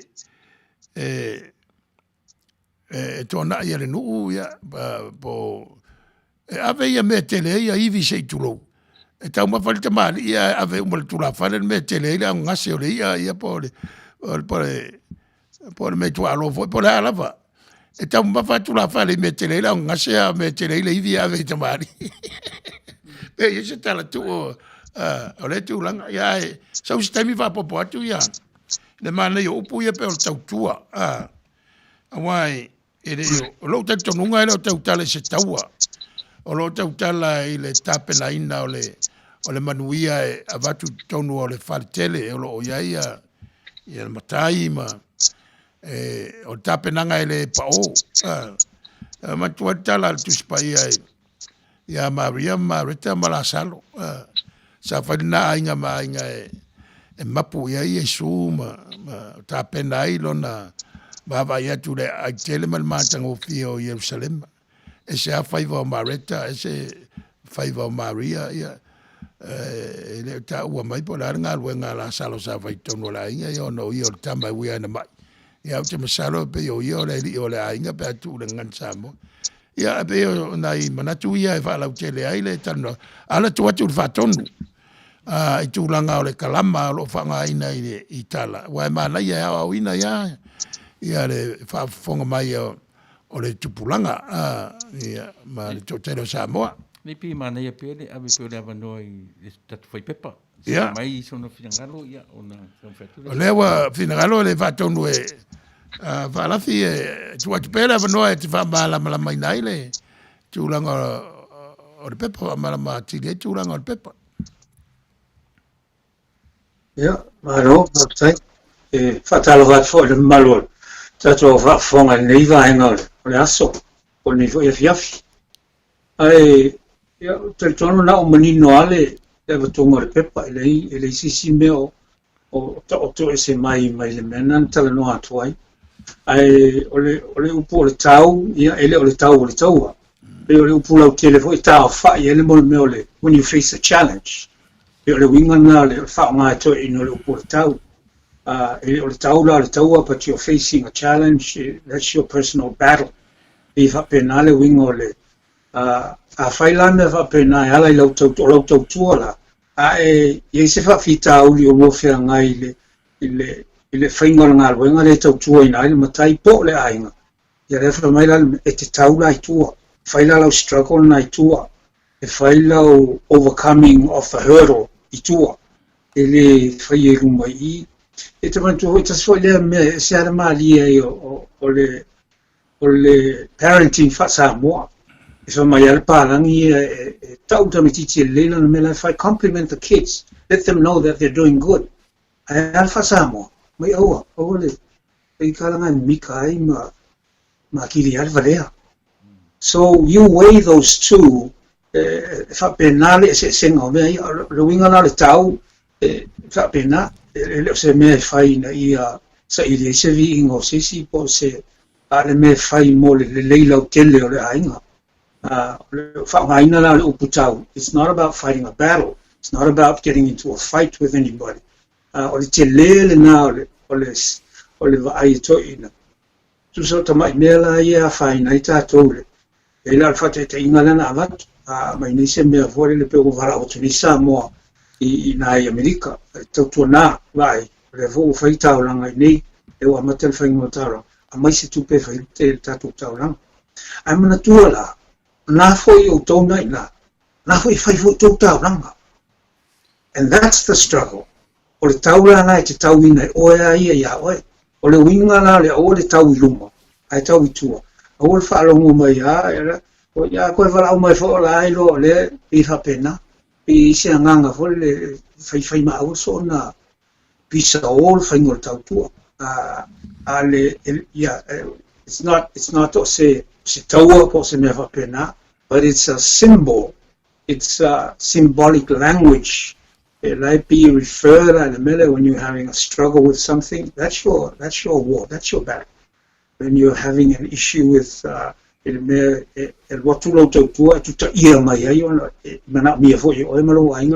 that's your taua. That's your personal battle.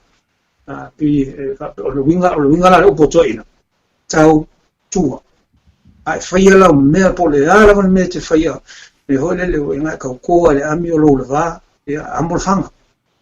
Po le ala mea whai. Ia whai mai tua. E mea hoi le whasa mo tau tua pa o. Ia a whai mai tua o le pa o. Tu sa pe na ti ngaro loto. Ia follow. Follow ti ngaro loto. Ai whai tau tua ia. Io sto e fa popoto là il me lo sanno era sono fa per ma lo va dai e me va ti per na io la ngona e fa la tele voi si o traita vai le tu la ngana ma le tala ia ma le fa ngai na tala ina ia te auto le so fo ma le o fe ngai il nei vai tau pe volinga mai ole tau le te fa mala mai na le tatu wanga nu ma tatu nunga va samo in our own mindset and worldview. It be subservient, but at the same time, exercise with honor and dignity. Manuia, I pay off Manuia Antato, Elefisingia. Don't pat me on the back all the time. To say, I thought to fire woman out Anto. O le manuia la tu sau fatele sau lumba sau ya te ila tu lo tau au ina ma ya le tau tua me fai po tau mafa po le lava le anga le im fai ona vatino pela o tatu e pe o lai apalai it's something like the blessing is between the line ele ka voicing is already planted in our conscious. O le manuia la to e fa manuia matua fa manuia matai a le nga luenga la to o le tautua e fa ia male ia en fa na fa le to maulalo mal tatonu wa le maua le tatonu mal to maulalo ia on la se lo le manuia na o le pa o lo le ia ta apelo matangata Mano I se o mai so ni le titi a ile ngana na vai o ne ta ua ngana la a mata tu le upulo tau tua e pe o le vai ngala o tele ale o le tau mai tua o tau e fai mai tua a o la tilo o le upu tau le fa matala I it's not so much of a fight or a war a o le upu e sau le upu e tau o le tau tuana yo e tau tuana o lono winga o ngafa o mea e tau ia te oe sila fo le upu le tau le alea o le winga o le alea o le ava o le tama o li iara ia le imatai o mea ia tau malatou o le ai o le fainga o le ava mea na ia fua me le winga o le upu le tau le alea yo e o le ngafa lava o le tamatane a ia le imatai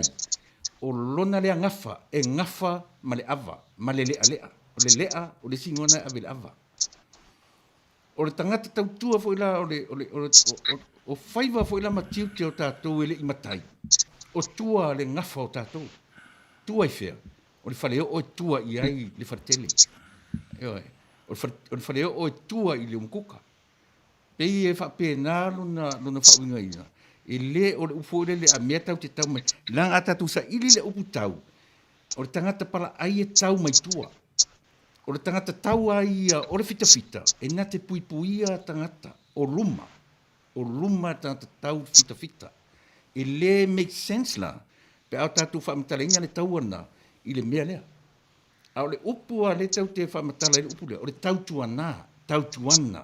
tuana ma oe sole o tua lava I tātou o tua lava I e tau tua ai e tātou le wharetele lai luma o lona winga o ngafa lava o tangata e lei a vema matai o la tau e ngafa matua o lātou e tua i ioe, e tua i ai lea fo. O le lātou lea tau o tua. Ioe, e lona winga, pese upu wha manatu ia i lātou e le avea matai. O tua, e tau mai tue, o lātou e tau ma mea i tua. Ioe, e tau ele upu e mwhaila ona tātou upu tau tua nā. Ioe, mau ele upu tau tua nā ma o tauso, tau tua nā. E mwhai fo lana utilitilo langa wahalu e neiva i aso o su ele mesa o ele upu nafa. E mwhai la ona utilitilo o le upu tautua nā.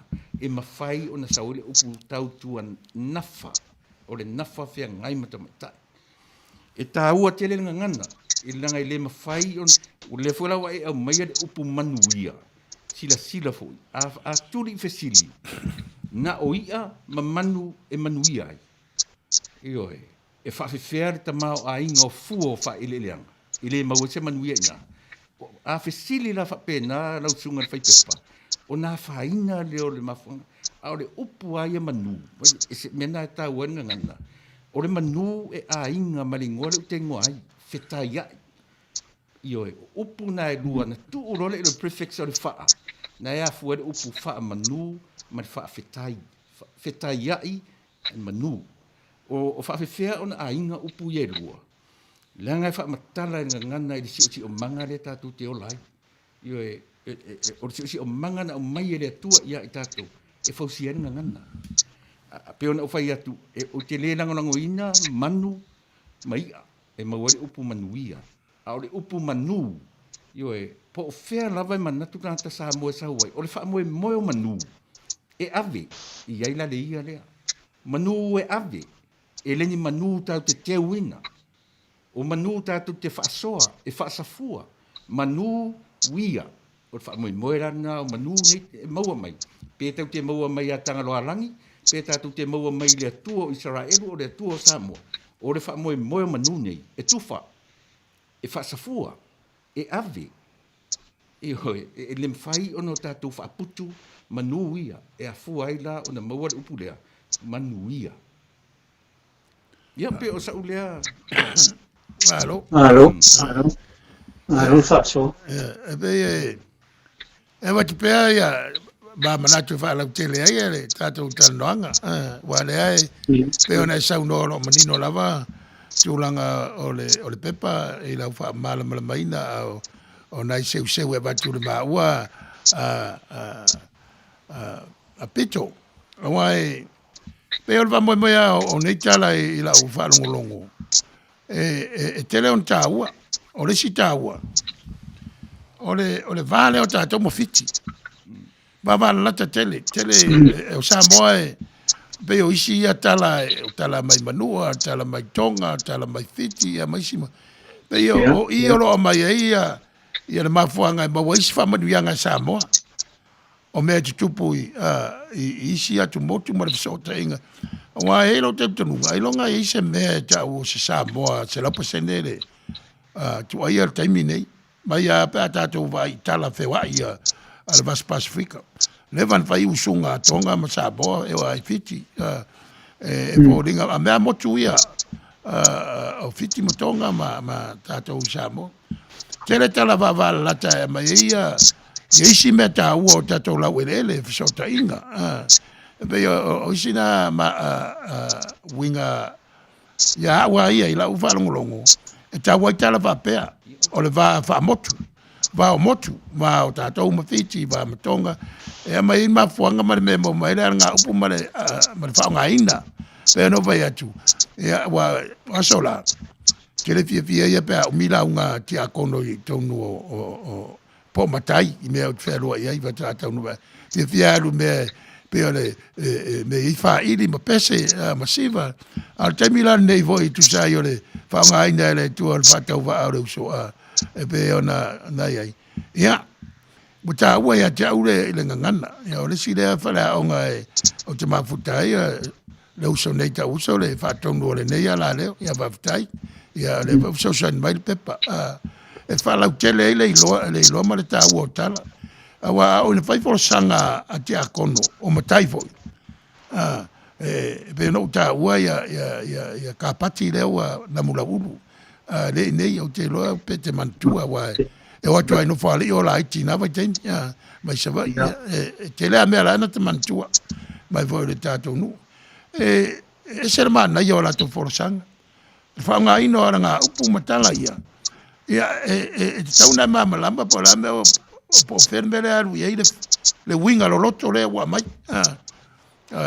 forsang al fatai o le mana ia pe yo le mele e tau faida to le pepa eva pe yo le wax cheat e tato le winga to se le wa tato tau nu application how these proverbs and these words are applicable to our everyday life pe mo wa ia langa o fatai le tele il kalamba tele voi me wa ina ia uma so san mai ya ta wa le pe o fa tautua na ia tele o te mine yo to no le ora fingalo o le tautua na te masalo ese por na una le si le apere si ia pe o sauna fa popo fa la tele le tato fa so nei tau afia pe ole o tato mta upu tato fa salau alo raftai e pe o Manuia na tato Taulogologo wai fo le upu fo le fa Samoan o tato tunu e Tagaloa e o le wingo na upu ele tasi le wingo se mea ele tasi fo se tala e se ale le mau le sinu le tala le tas a fa mtala fo le sinu e se fo la to fa mtala ina o mea na le tu lo la tala noa tu ele polo kalame oni o tu lo sa o me le te fa tuai oni o tu lo mo finau e o me le te fa tuai sa ai le fitau le me te fa mai ole anga o pola tunu e tala lasi le tunu e o fola fa o mai no o upuma maranga upuma tonga o le si mele mele o le tautua e mal mo fiela le diaspora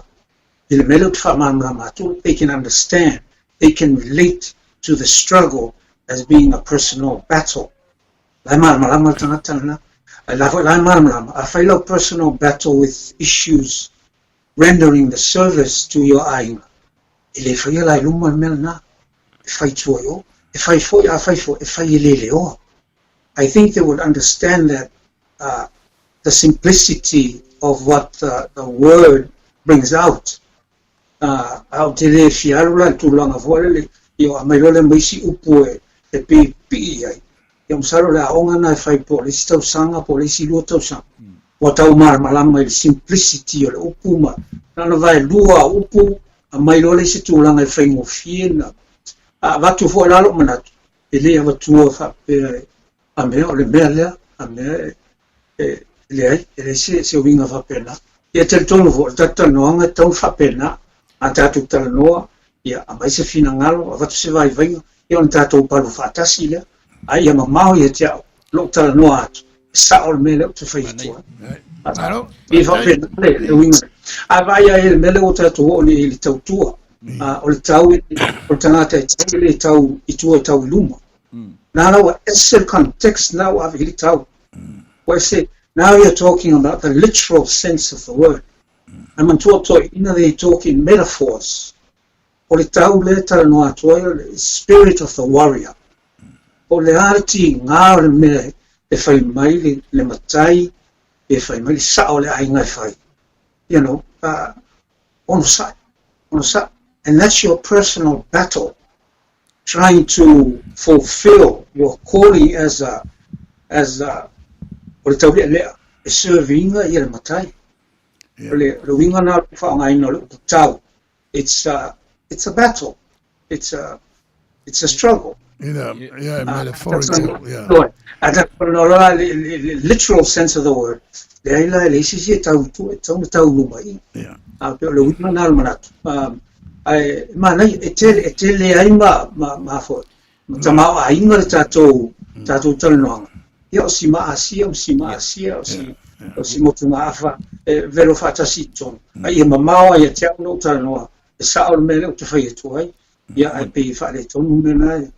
o se fa popo tu na tato tau E pe o so le ta ofi I lo sunga I whawhengainga.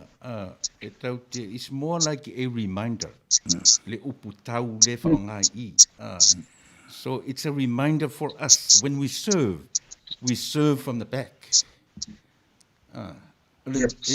Tilo lai le upu le langa e tāua ngana mena o te tau le tu te le itala tuu. Au te aru le ngana.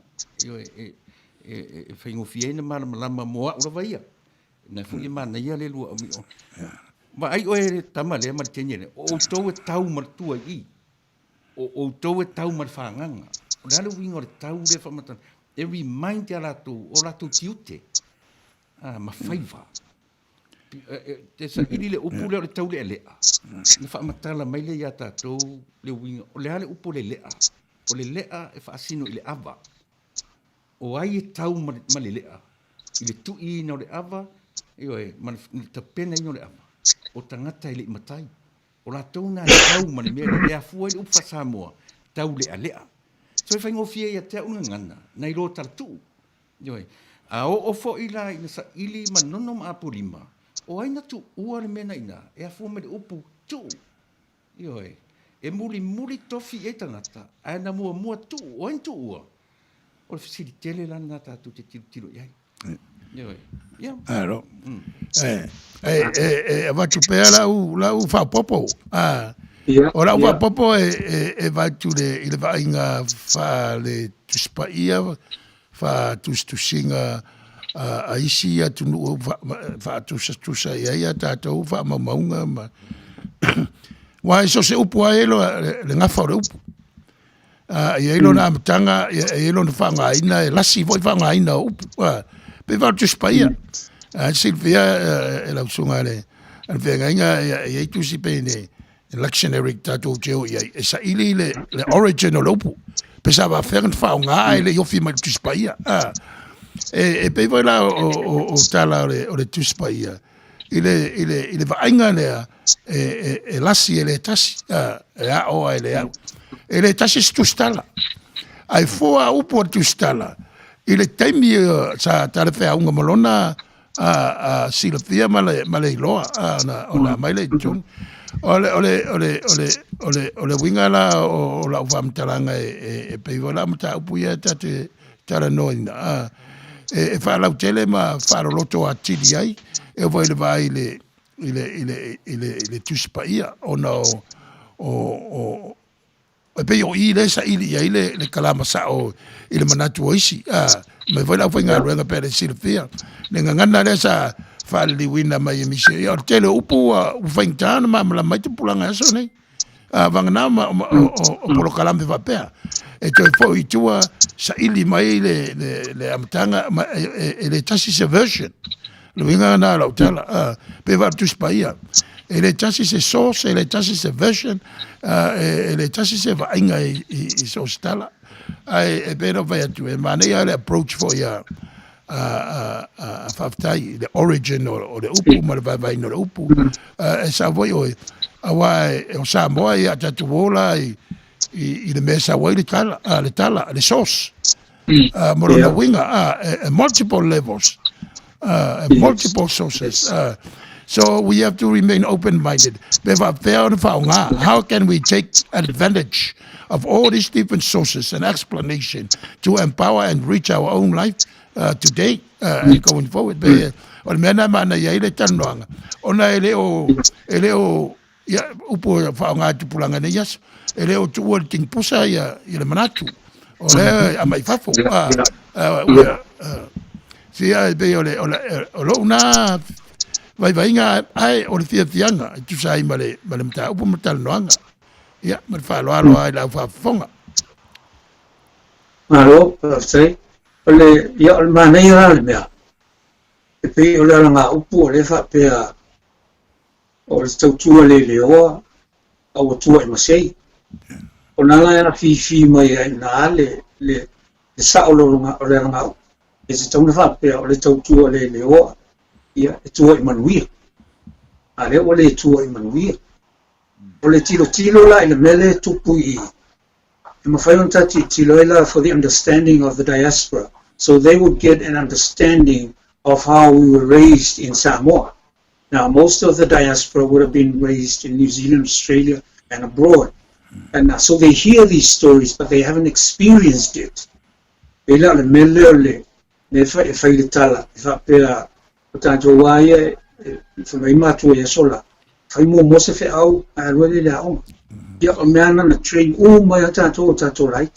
Kids today, they don't get that. I don't think Titi gets up, he goes to the bathroom, comes out, sit down at breakfast, and to school.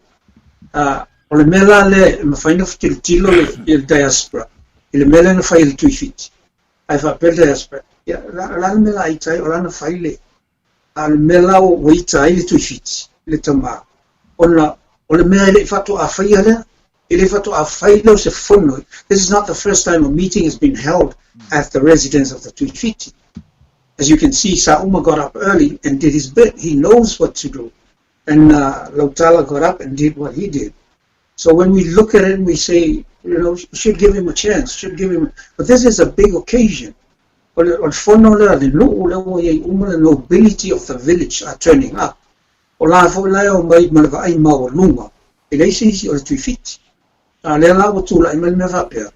Ya Santa Tawala ya nonona mafau delay. Well, we all want to do the best of the best for our family and for our parents. But there are times when we need to make priorities. O le mea lei ma le mea tāua na taunawhai. A tō tonga umi se wa ai Tagaloa tradition. Te pei ana mau maso sto ingai, he didn't have to be a big fish. I saw sto ingai, ia tau nuu mai le teimi whai ai ire mea ai. Ele se mea tau whato nua o le mea na ola mai a o whai. Ya lela o ile lape I lana tautua. Lela na failfisi li al vapor.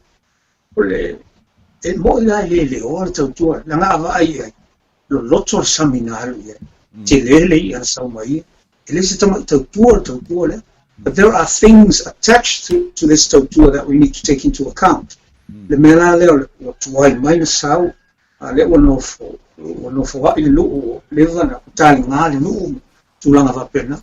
I tauwha matula I le diaspora, so they would get some understanding of the context. Lesa o I tala lea I aso to inama o matua na mu.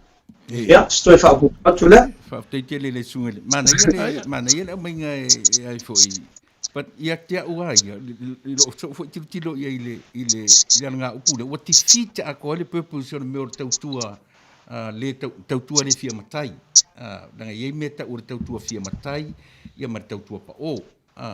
O lea lai fōringa mai, o le tautua le se leo, a le whai mai uo o I masei. A le tupu e temine o leo langa, e tele lo tupe. E alu atu roa e sau whai le sa o le ainga. Ai lai lava e olo fua, le olo le fua le tangata tautua. Ua lewa na tautua. Io e ngu le tautua, e le se tautua fia pa o. But it's a reminder to all of us. We need to voice our opinion sometimes. E kakau nga voice e le whapea se tautua fōri le ua sa'i pea. E iei le taimi. Io e ta tau o na whaparangi le tau te tanu. E ka nga voice your opinion. E ta fōi a talanoa ia le ainga. Io le ainga lau tele. O le a le ngu. Io le ngu ai. E ta tau o na whaise leo. Le ala fai mai le tatu I o le tautua e le aise leo. Ia, o le tautua le lei tautua na. Le tautua e le o, na te le fai tauina lana tautua. A le fai unga, e le mana I le fai unga. Le fai mai ua tau nuu masei. E pe wha manatu mea tatu, le ai e ta tau fo'i ona iei le taimi, tatu te tau talai, mau tatu taranoi. Wha pena fo na tatu awe le diaspora. E le ngata e te tau tua. But you need to speak up. E te tau fo'i ona voice le opinion. O tatu, it's not so much o se voice fo le tau te fia matai ai pen. Ale te tau ona malama o tatu ainga. I le afuanga e lei ona e tau tua. E te tau ona manino ia matai o ainga. E tau fo ina voice e le whapea sao, uma sao. Io e matai o ainga. e ta tau fu na whaalongo le matai, po le ase me o nofo ma le tautua. Te pi whapena so langon. Ia. Watu i sfinagalo o lau sunga whaalafi, whapele ai e fia whai fwoi sau whapopo, e se fwoi lau vainga, e le o le alava e pēna vai atu ia mai o le whasoa e tele ia na i tu i le ato. O le mele au te mata wina i tala nei, mo le tātou, mo le diaspora. O le taimi, ka awa tele le taimi, ma le contacts, ma le ola lea ola i whafonei. Wa pe ia pēna vai atu o tonu o e kālesia lea e tele na taumwhai e tāwhiofi le ngana ma tūmanga i whanua o le wha o ngā ia tala ia, e ala i la unga a ti a kono ia o matai foi lava. Wa o resi me lea mai le tala i lona winga le leima le masani e tātou. O le tangata to be on time. Pea o na whaalangolango se me ia, you have to show up on time. Awa o tātou, o le tau valea o se mea whainta, e mai palangi to lose face in the community, speak volumes, i low character. Se pe isi nā mea i mamalama ia, ia nai whanau. I longa everyday applications o tala ia, o legends ia, ma proverbs, ma metaphor, ma idioms. Pe wawhena apalai, in a practical sense, everyday life. E pe na e saunua. Ia langa o le life na o ka maikingi, ala mai loa cereal, e le peo tātou ala mai whai lotu a mātua tina alfia moe ai nofo i lunga mo le lotu. O le life le i whafonei. Kau tala wapitoa mo o la California, ia ele fau i lau sunga sa i nei fo i ma e masani ma e tangtanga i le lifestyle o tangata. Ia ele whapetu ma wai, e sui pea. Lango tupulanga i e tonu e kāresia. O leo fi naunga tau i le fia malama i mea ia mo le haru luma. Wai o se lotu pulanga ia ma le lotu. O le se lotu. Tupulanga ia o le fia i mea i whaia fe au. O le wa i mea ia urpa o pe si i mea la tau te le anga. Si i la pa whano. O le alawa e whai tonu e kāresia. Pe whan mātou e kāresia. O loa uina tamaiti i mea ia. A iei lan me whaintālea, o la unga ia wha, o ngā inga ngana ia, matala ia, ia māmalama, i lātou i se māmalama. E practical, e whai eina lātou loa, wa orisi me tā ua tala i la whalongolongo. E pe o le tala i le wa seta i le mele ta o tātou o le vā, le boundaries, i te tono le ainga, le vā mātua ma whanau. A tātou vai voi tūla fono.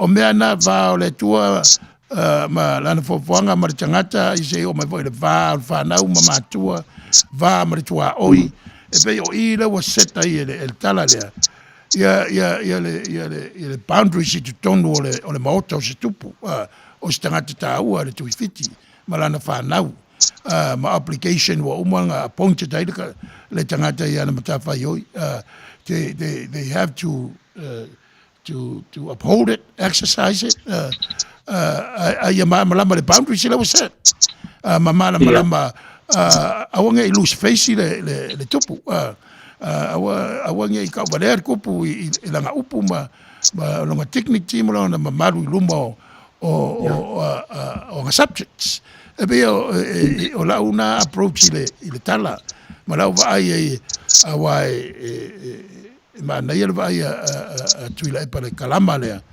nangol me tauna o mamla mai ia me foi la approach e tauna o mamla mai e pe ia lutus paia ma what a discussion it touches sources but all sources are considered a milieu or the time or the economic or the social or the religious if I venga a palai ia ma le mera o le va venga exercise le tangata la va ma le tua oi va venga uphold the boundaries here na ia mo le peace ma le harmony ia pe o la unga vai I le ma fa longo tala ina ia se winga la na talia whanau o lo so I foi fafo tele mamala matele ya New Zealand Australia na la siasia o rosi le atu le loto lo sila pio Australia ma New Zealand pa wale o si pa si se o la langi la te fe o lolo si o ma la ma i se o ba na ele ila ga le ya li bu te fa ya ti fanga ya vale pero ibe mana yo na tato proclame ma tato tanoanga tato lunga o le fasino ma tau il fanau men tutupu and how they happened in the old days. You remember, not trying to persuade them. I told Yalato, if I don't know, if you told Mr. Miti there, listen, I heard this thing on the program on the radio, and they were saying this, that, the other. What do you think? I'm going to tell you, me to tupu yasona mua. In contradiction, il mere o yelo lang il tingi ni melana to manatua we should be treading on eggs on issues as such, not to mafai fa avanga mai manatu to maiti le mele manere avi lo lang yelo. Then we help them with their decision. They mafai no maiti fa Dad, what does it mean when influence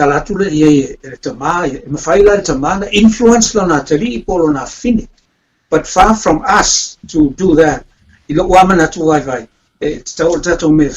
Bring it to them.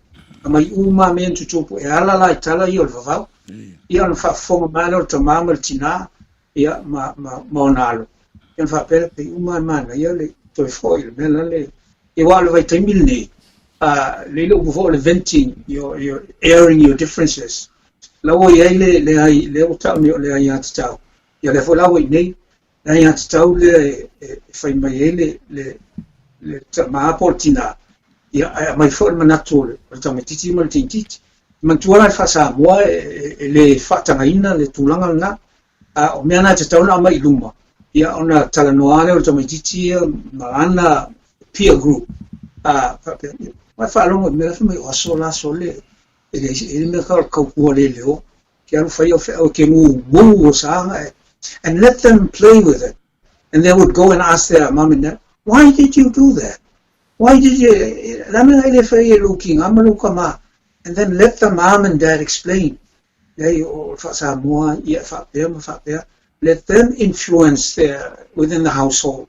And yo to fa manatotuna or tautua le ale Tagaloa tradition le mai lungo o me ia e ala I tatu talo lo you know ale o tamaiti talo ila to mo na to mato e fale ma na ia le saunoanga fa la tele atile wa la u tamfai compare and contrast the traditions in the tradition for your to spire ma taule le to spire Oanga Valley is upside down. It's not normal.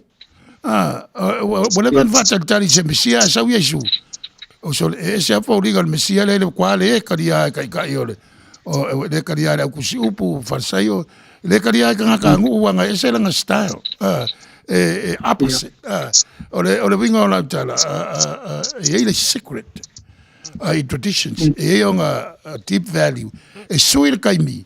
Pe upu wae saunoa ia le tele o e matua ai le suia fa vai e suia wala e le suia le alofa ai suia wala fatino ai e le suia le va fero ai ma fa lo ai sui taimi e fatino ai wa mountain hat pe va pena la uva ai no fa vai tala mo fa longo ai ia ya le ta wo fo mo tupulanga ya so ne ya la to lo la le depth o le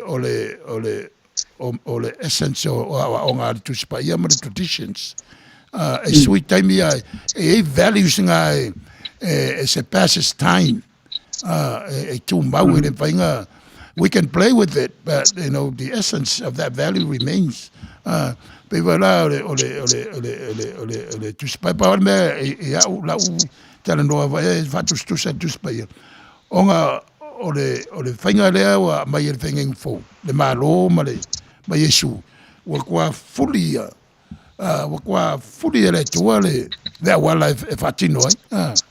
So anything is possible in history, in time, and experiences o tangata vo ilo diaspora wa pego vai aku le mamlam kela u le imele umawe kanga kasa mo New Zealand e se vo ila ko success ma la ko accomplishments e va pe vo Australia nga o Hawaii e pe lolo sio kailo ia pe ia o ngai ia le e mafa ia ila kaika vai ia ma fa lo Pio leo tau mana ia me se tatu wa mio. Le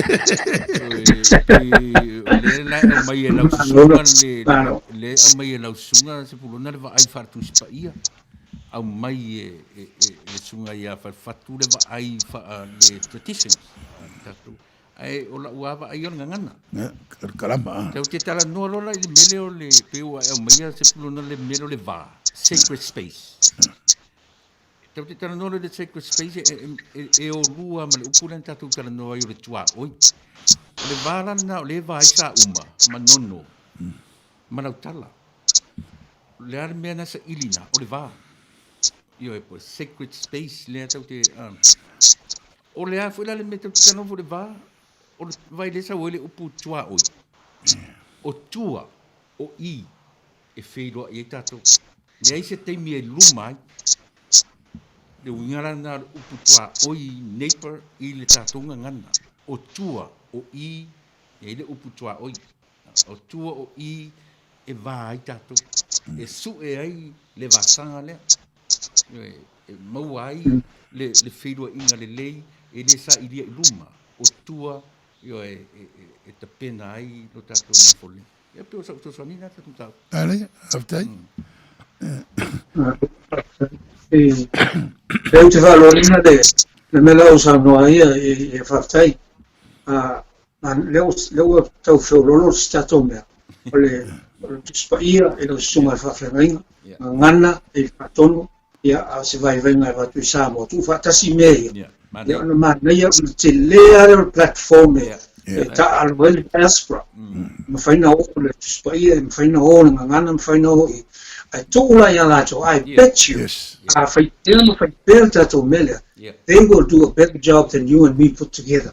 I fire la tilo matilo ane fa so la tole advance la tole omi la tole le fatalita tole se tau lo tu la sa e onena ki al telephone ta otro le communication is at its best il termine. Mena o te whaaluaina ina manatu. Mana ia leo a mata ana taunga maali e ta oto mai si e tātou mata upu se. Mea ilonga aunga atoa e mōr whanau o le whananau ma soifua e tunu i whafo. Malo. E vei, whamoimoena ina taita vai. O talanoanga i from different approaches. Equipped ai, whatamau ai ngai. But ia la tau ale sautonga o la tau talanoanga ma la tau ai i le mea Manuia ina tau le ina nofo ai whafo nei. Awai, e te la mea uwhisingia i le veiu aisi culture. A mea o families, ma le tāua le lotu. Mea o le holding together, ia vatasia, ia ainga ma le community whafo. A mea mo le ainga, na ape na e sauna. E sea le veiu ma le approach aisi culture le ainga, a mea le main culture, po le culture le mai e la tau langa mai Europa, le mele wei nei, wha mo moale, a mele, le upula le human rights, e tauna wha mtale pea, se ta oku tole lei le wa ai le Samoa mo na langona, lo loto, awai, o le mele trace for to spire, it's a God-given right for all of us, but mind you, o le boundaries, ole we ele tata wanga no ele va ele a faina le saunoa ma le tautala i tono sa fainga ma ai lo faitala le a feia la vamtaranga ia ole sila na me tau mamla matupulanga that is not acceptable. You have to kaunga e va kaukala vai ya cha te mi te fo ia e fai tala ngana wa tawana fili le upu ta oto mali e fa fonga tangata ya le lava la tai chen mele ya pe otala tamiti e pa maka i fam kalang ya fa pela la sao ya rino ya mar kau pa le be pero ma ngai ngar ka ko kan wanga si o manatu vai vai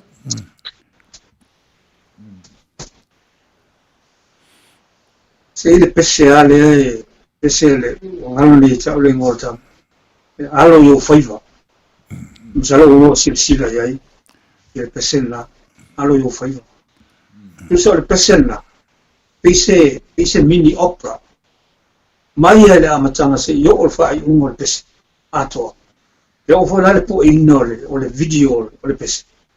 It just tells a beautiful story e wingala mele tau taloa e ele fai au e ele tulafal e mal tamititi le tukutuku pa e mola trace sala le pese ele ali mele video fai le lotu le uma hapena o le Manuia o ngalo ni tau le ngol o le tama usul pese, but it's a very nice o le alo yo faiva a fai ese si fa fonga mai ma e te le fa longa e make it a point to get that song and play to your kids. It'll help you with this transition of Samoa to the environment where you're in right now. Tilota miti papatala living or pese ya fengo fia na relate ita miti ona pese la tana no values ma yesola ala the environment ma mela fai or the environment on poni the contradiction in that, but at the end it's the bringing together of the past and the present for the future. Itamutilani tivtilotum matamatai nei yo telefonar sao nei me o musica mo pese i la vitala o le tau vai tu sila o manatu o le tasila o tale ni o fatu pese mana ve pa fatua se pese mai de proclama fa matala ti di ai fa moi pa pe tar fe ngai mo finangalo mo taimi mana ya nai pese ai va tawa mo proclama ia ton foi mana ia na mo la ru luma pa tala fe unga ma turanga o taimi wa va ina ya da va mo fa lo ya o fia sa mo me pe sa no ele suma fa fe ngai sa o le mana ia tele ele si pese ma se ni fa nga risi ori ila to proclama o pese le fa na Jerome Gray, pese vuole o langa o Samoa. Ai si la sila io pol pese ni na si fi, na vai si fi il sumo faton. O pol pese na lo lotto. O le langa o Samoa e ma na ye tele lava. E ma vai ona tu langa ile soi fu mai e tamata. Anga lona ma na ia ai esele mamal. Ioe o ia ma e lo na ava mamata. Se fa uta ye pol pese. Atana se penso appena fa un long per tome di tele lo facciamo I fall in love with tuno le pesi fa però lo tome di man teach me this song I fa bello tina but you don't understand the words it doesn't matter I love the melody e uso tome di e le asse solo tome di what am I singing man e fa matala lo ya o se ailana o le sunga ya whanana. Ia o se ai fwoi na ia tātou le mai o pese, nei o musika ma pese tono o tātou program. Ia le lu, o sunga le whawhenei. Dia fo. La sunga le whatonu. La ngā lewa tātou anga i antu le i tu la fono ina. Sei mai pe maua le pese na whanana tātou te maroroa. I antu e whawaula ia ma tātou whasolo atu wa toe a whai tu la le toe. Sumo mo tu pese le asiri o alo, langi alo, ya rat. Mom, le wa. Omar ke se su. Ya, le. Que lo me lo ngalo. Ngalo pepe. Ya, solo se kama como el escape. Ave mai. Is there anything else? Le ai paunga. Okay. I'll be back. Yeah. Le out key. Hey. Hi. How's it? All right, Ty, we have to. What do we do? I'll come on. Okay. Hey, do you want anything from the shop? No. San, ola tuol tātou ainga. Kamalilei whalongo I upo uman whaiat, o pasanga whaia onga. Tau mawhai awal whabai tele. To anga whailau te talo I le tua ia so ao malipo. Le whatasi le tua maoe. Tātou pese. Alo I o whaiwai a Manuia. Aua te loto vai pea o mai whaingata. Lua te whaatasi ma le atua I so o se ala te uia. No uatali ia whalongo mai. Ila une upu o le awhai. Ia no fusauni awa te solo muli I lau whai unga ua whai. O le lalo langi nei e tumu I mea masi e te le whao so songa e vai ai o langona. Ia loto tele awa te fefe. Aluma le fia lo uatali e Manuia. Alo I o whaiwai a Manuia. Aua te loto vai pea o mai whaingata. Lua te whatasi ma le atua I so se ala e te whawhine se e whaalongo mai. I le maupu o le awhai. Me I manatu mama I loi mataulo tina. A o e wholau I le vasa loa loa. E whaingata o e malua I le ainga nei. Lo ua whawhine se alofa whailelei. Ta ai e se lau whala, tu e se le alunga. Whaamalo si mai se ia o I le taununga. Alo I o whaiwai a Manuia. Aua e te loto vai pea o mai whaingata. Lua te whatasi ma le atua I so se ala e te uia. O mamanga louso alo ye whaiwa I urulu maka wholau lo wha moe aua le kaua. Ia kolo loko ia manga kuolo ku I le muri papanga. A makua ngai ainga ai mai se la whanga. Mofka kalo kapua I whaaloloa le ala. Aua lau savalinga nge I kuia lo vai se maa. Lau se whalonga le lei I le au ngangi a mama papa whaukuanga e whai mo e kua I mangule whainga malanga. Whalonga le lei mai manga kua alu maamu ngai ka makua. Au e ke whewhe loko ke le o e le lupe le a whalele. Ki ke ele fili ki ke ele pia. Kango e sapo le manguia. Ko anga le loku ko anga kakalo. Awa nge ngalo la kusipa ia. Oi se sole se awa ki kangi. Ke pakau lai le kua le langi. Wha amaro si o e le koa. Kau le kaua mo Samoa. Ia wa ke le ngā whaukuanga. Ke o loko maloa nganga. Ai sau le ka whako whaia kuia o pai o kawa. Alo I o whaiwai a Manuia. Aua e te loto vai pea o mai whaingata. Lua te whatasi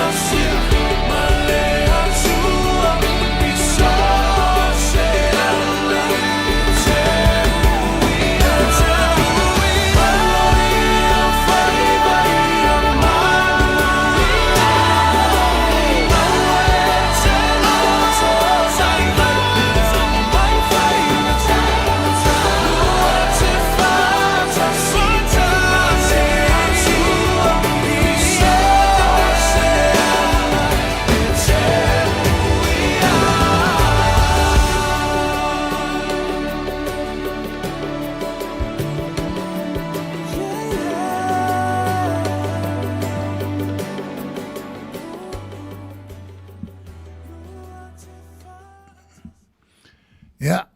Ole pese le sa ta ua ma tango fie ma na ia upo le pese.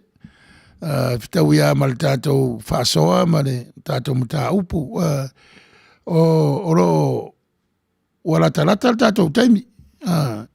E lau sunga le whenga inga wharafi. Te masalo wanga nawa yeise se fina ngalo o le whaatonu.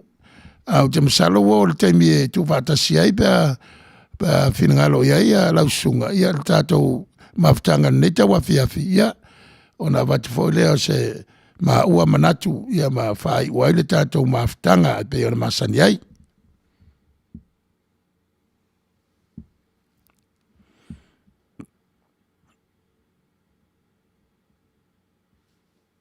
Ia tatou o kalame.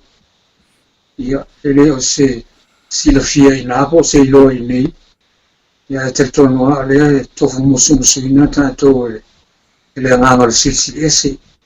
Nei foi ne fai ele mo tatou ia mo tatou whanau me se ia long whanau le whanau mo tupu ia tino I fafo ma le ia whaso ana e foi ai o le fiafi ile patatonga lo sunga tuspaia ia o tila epa ngana ia se vai vengo Samoa ia o tatou ma tatou talo le vavau.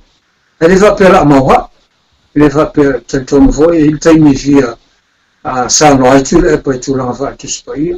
Ia e voi taimi tu via talo wi e ne fa le ngana. Ale man mai o tau mama die si tato matau. Ia mo le toi vo le ngana fa tai le tapo inga ale fa fonga lang ino ni fa mo. Ia pe o se ala tato na Samoa il tato mafta.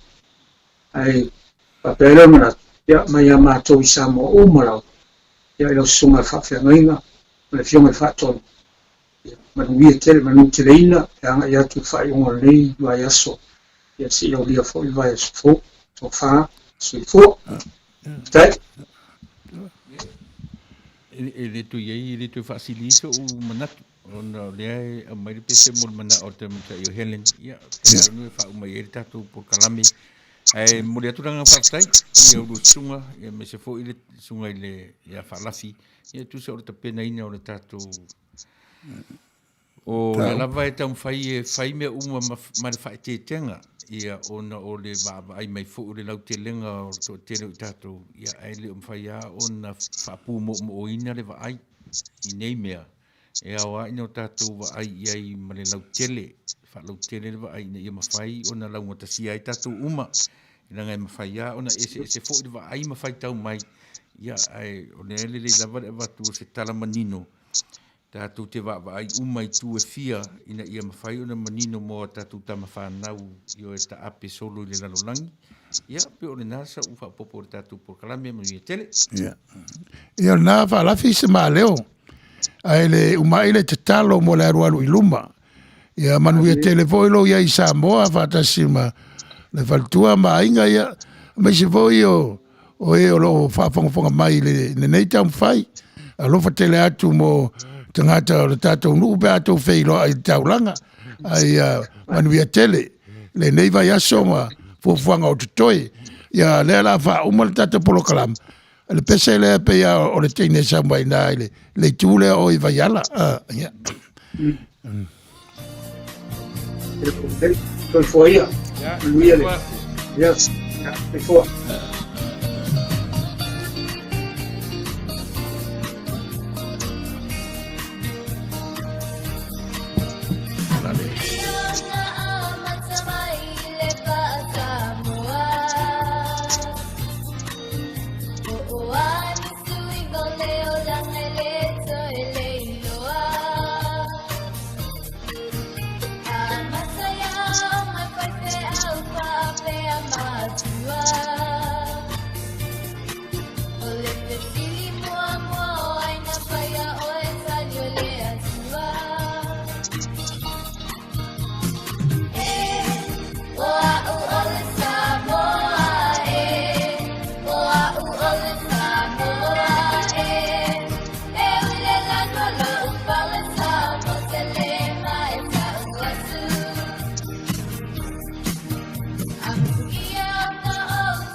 pa ia ma le malu o le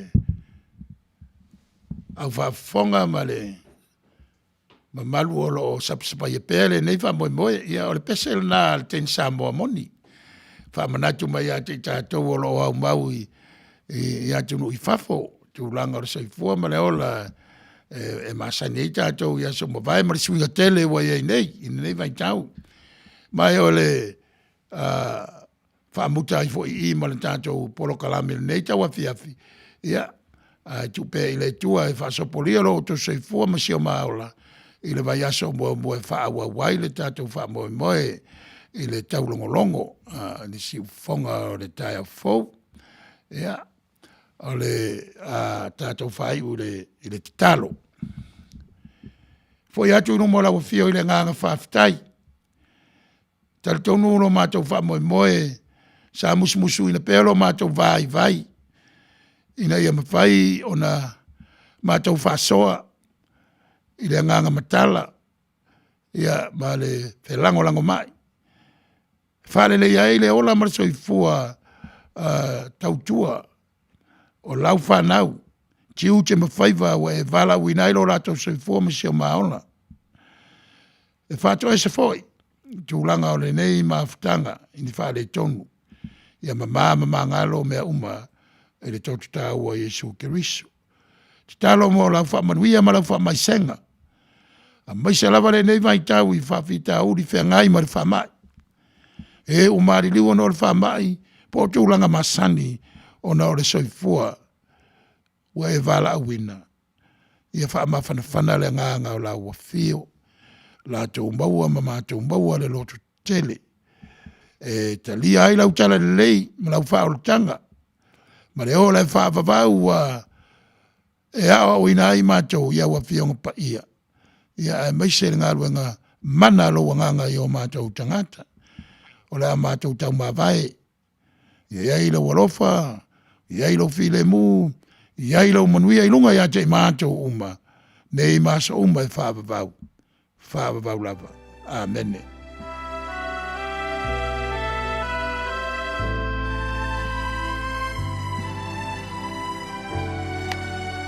Pate tare, baba.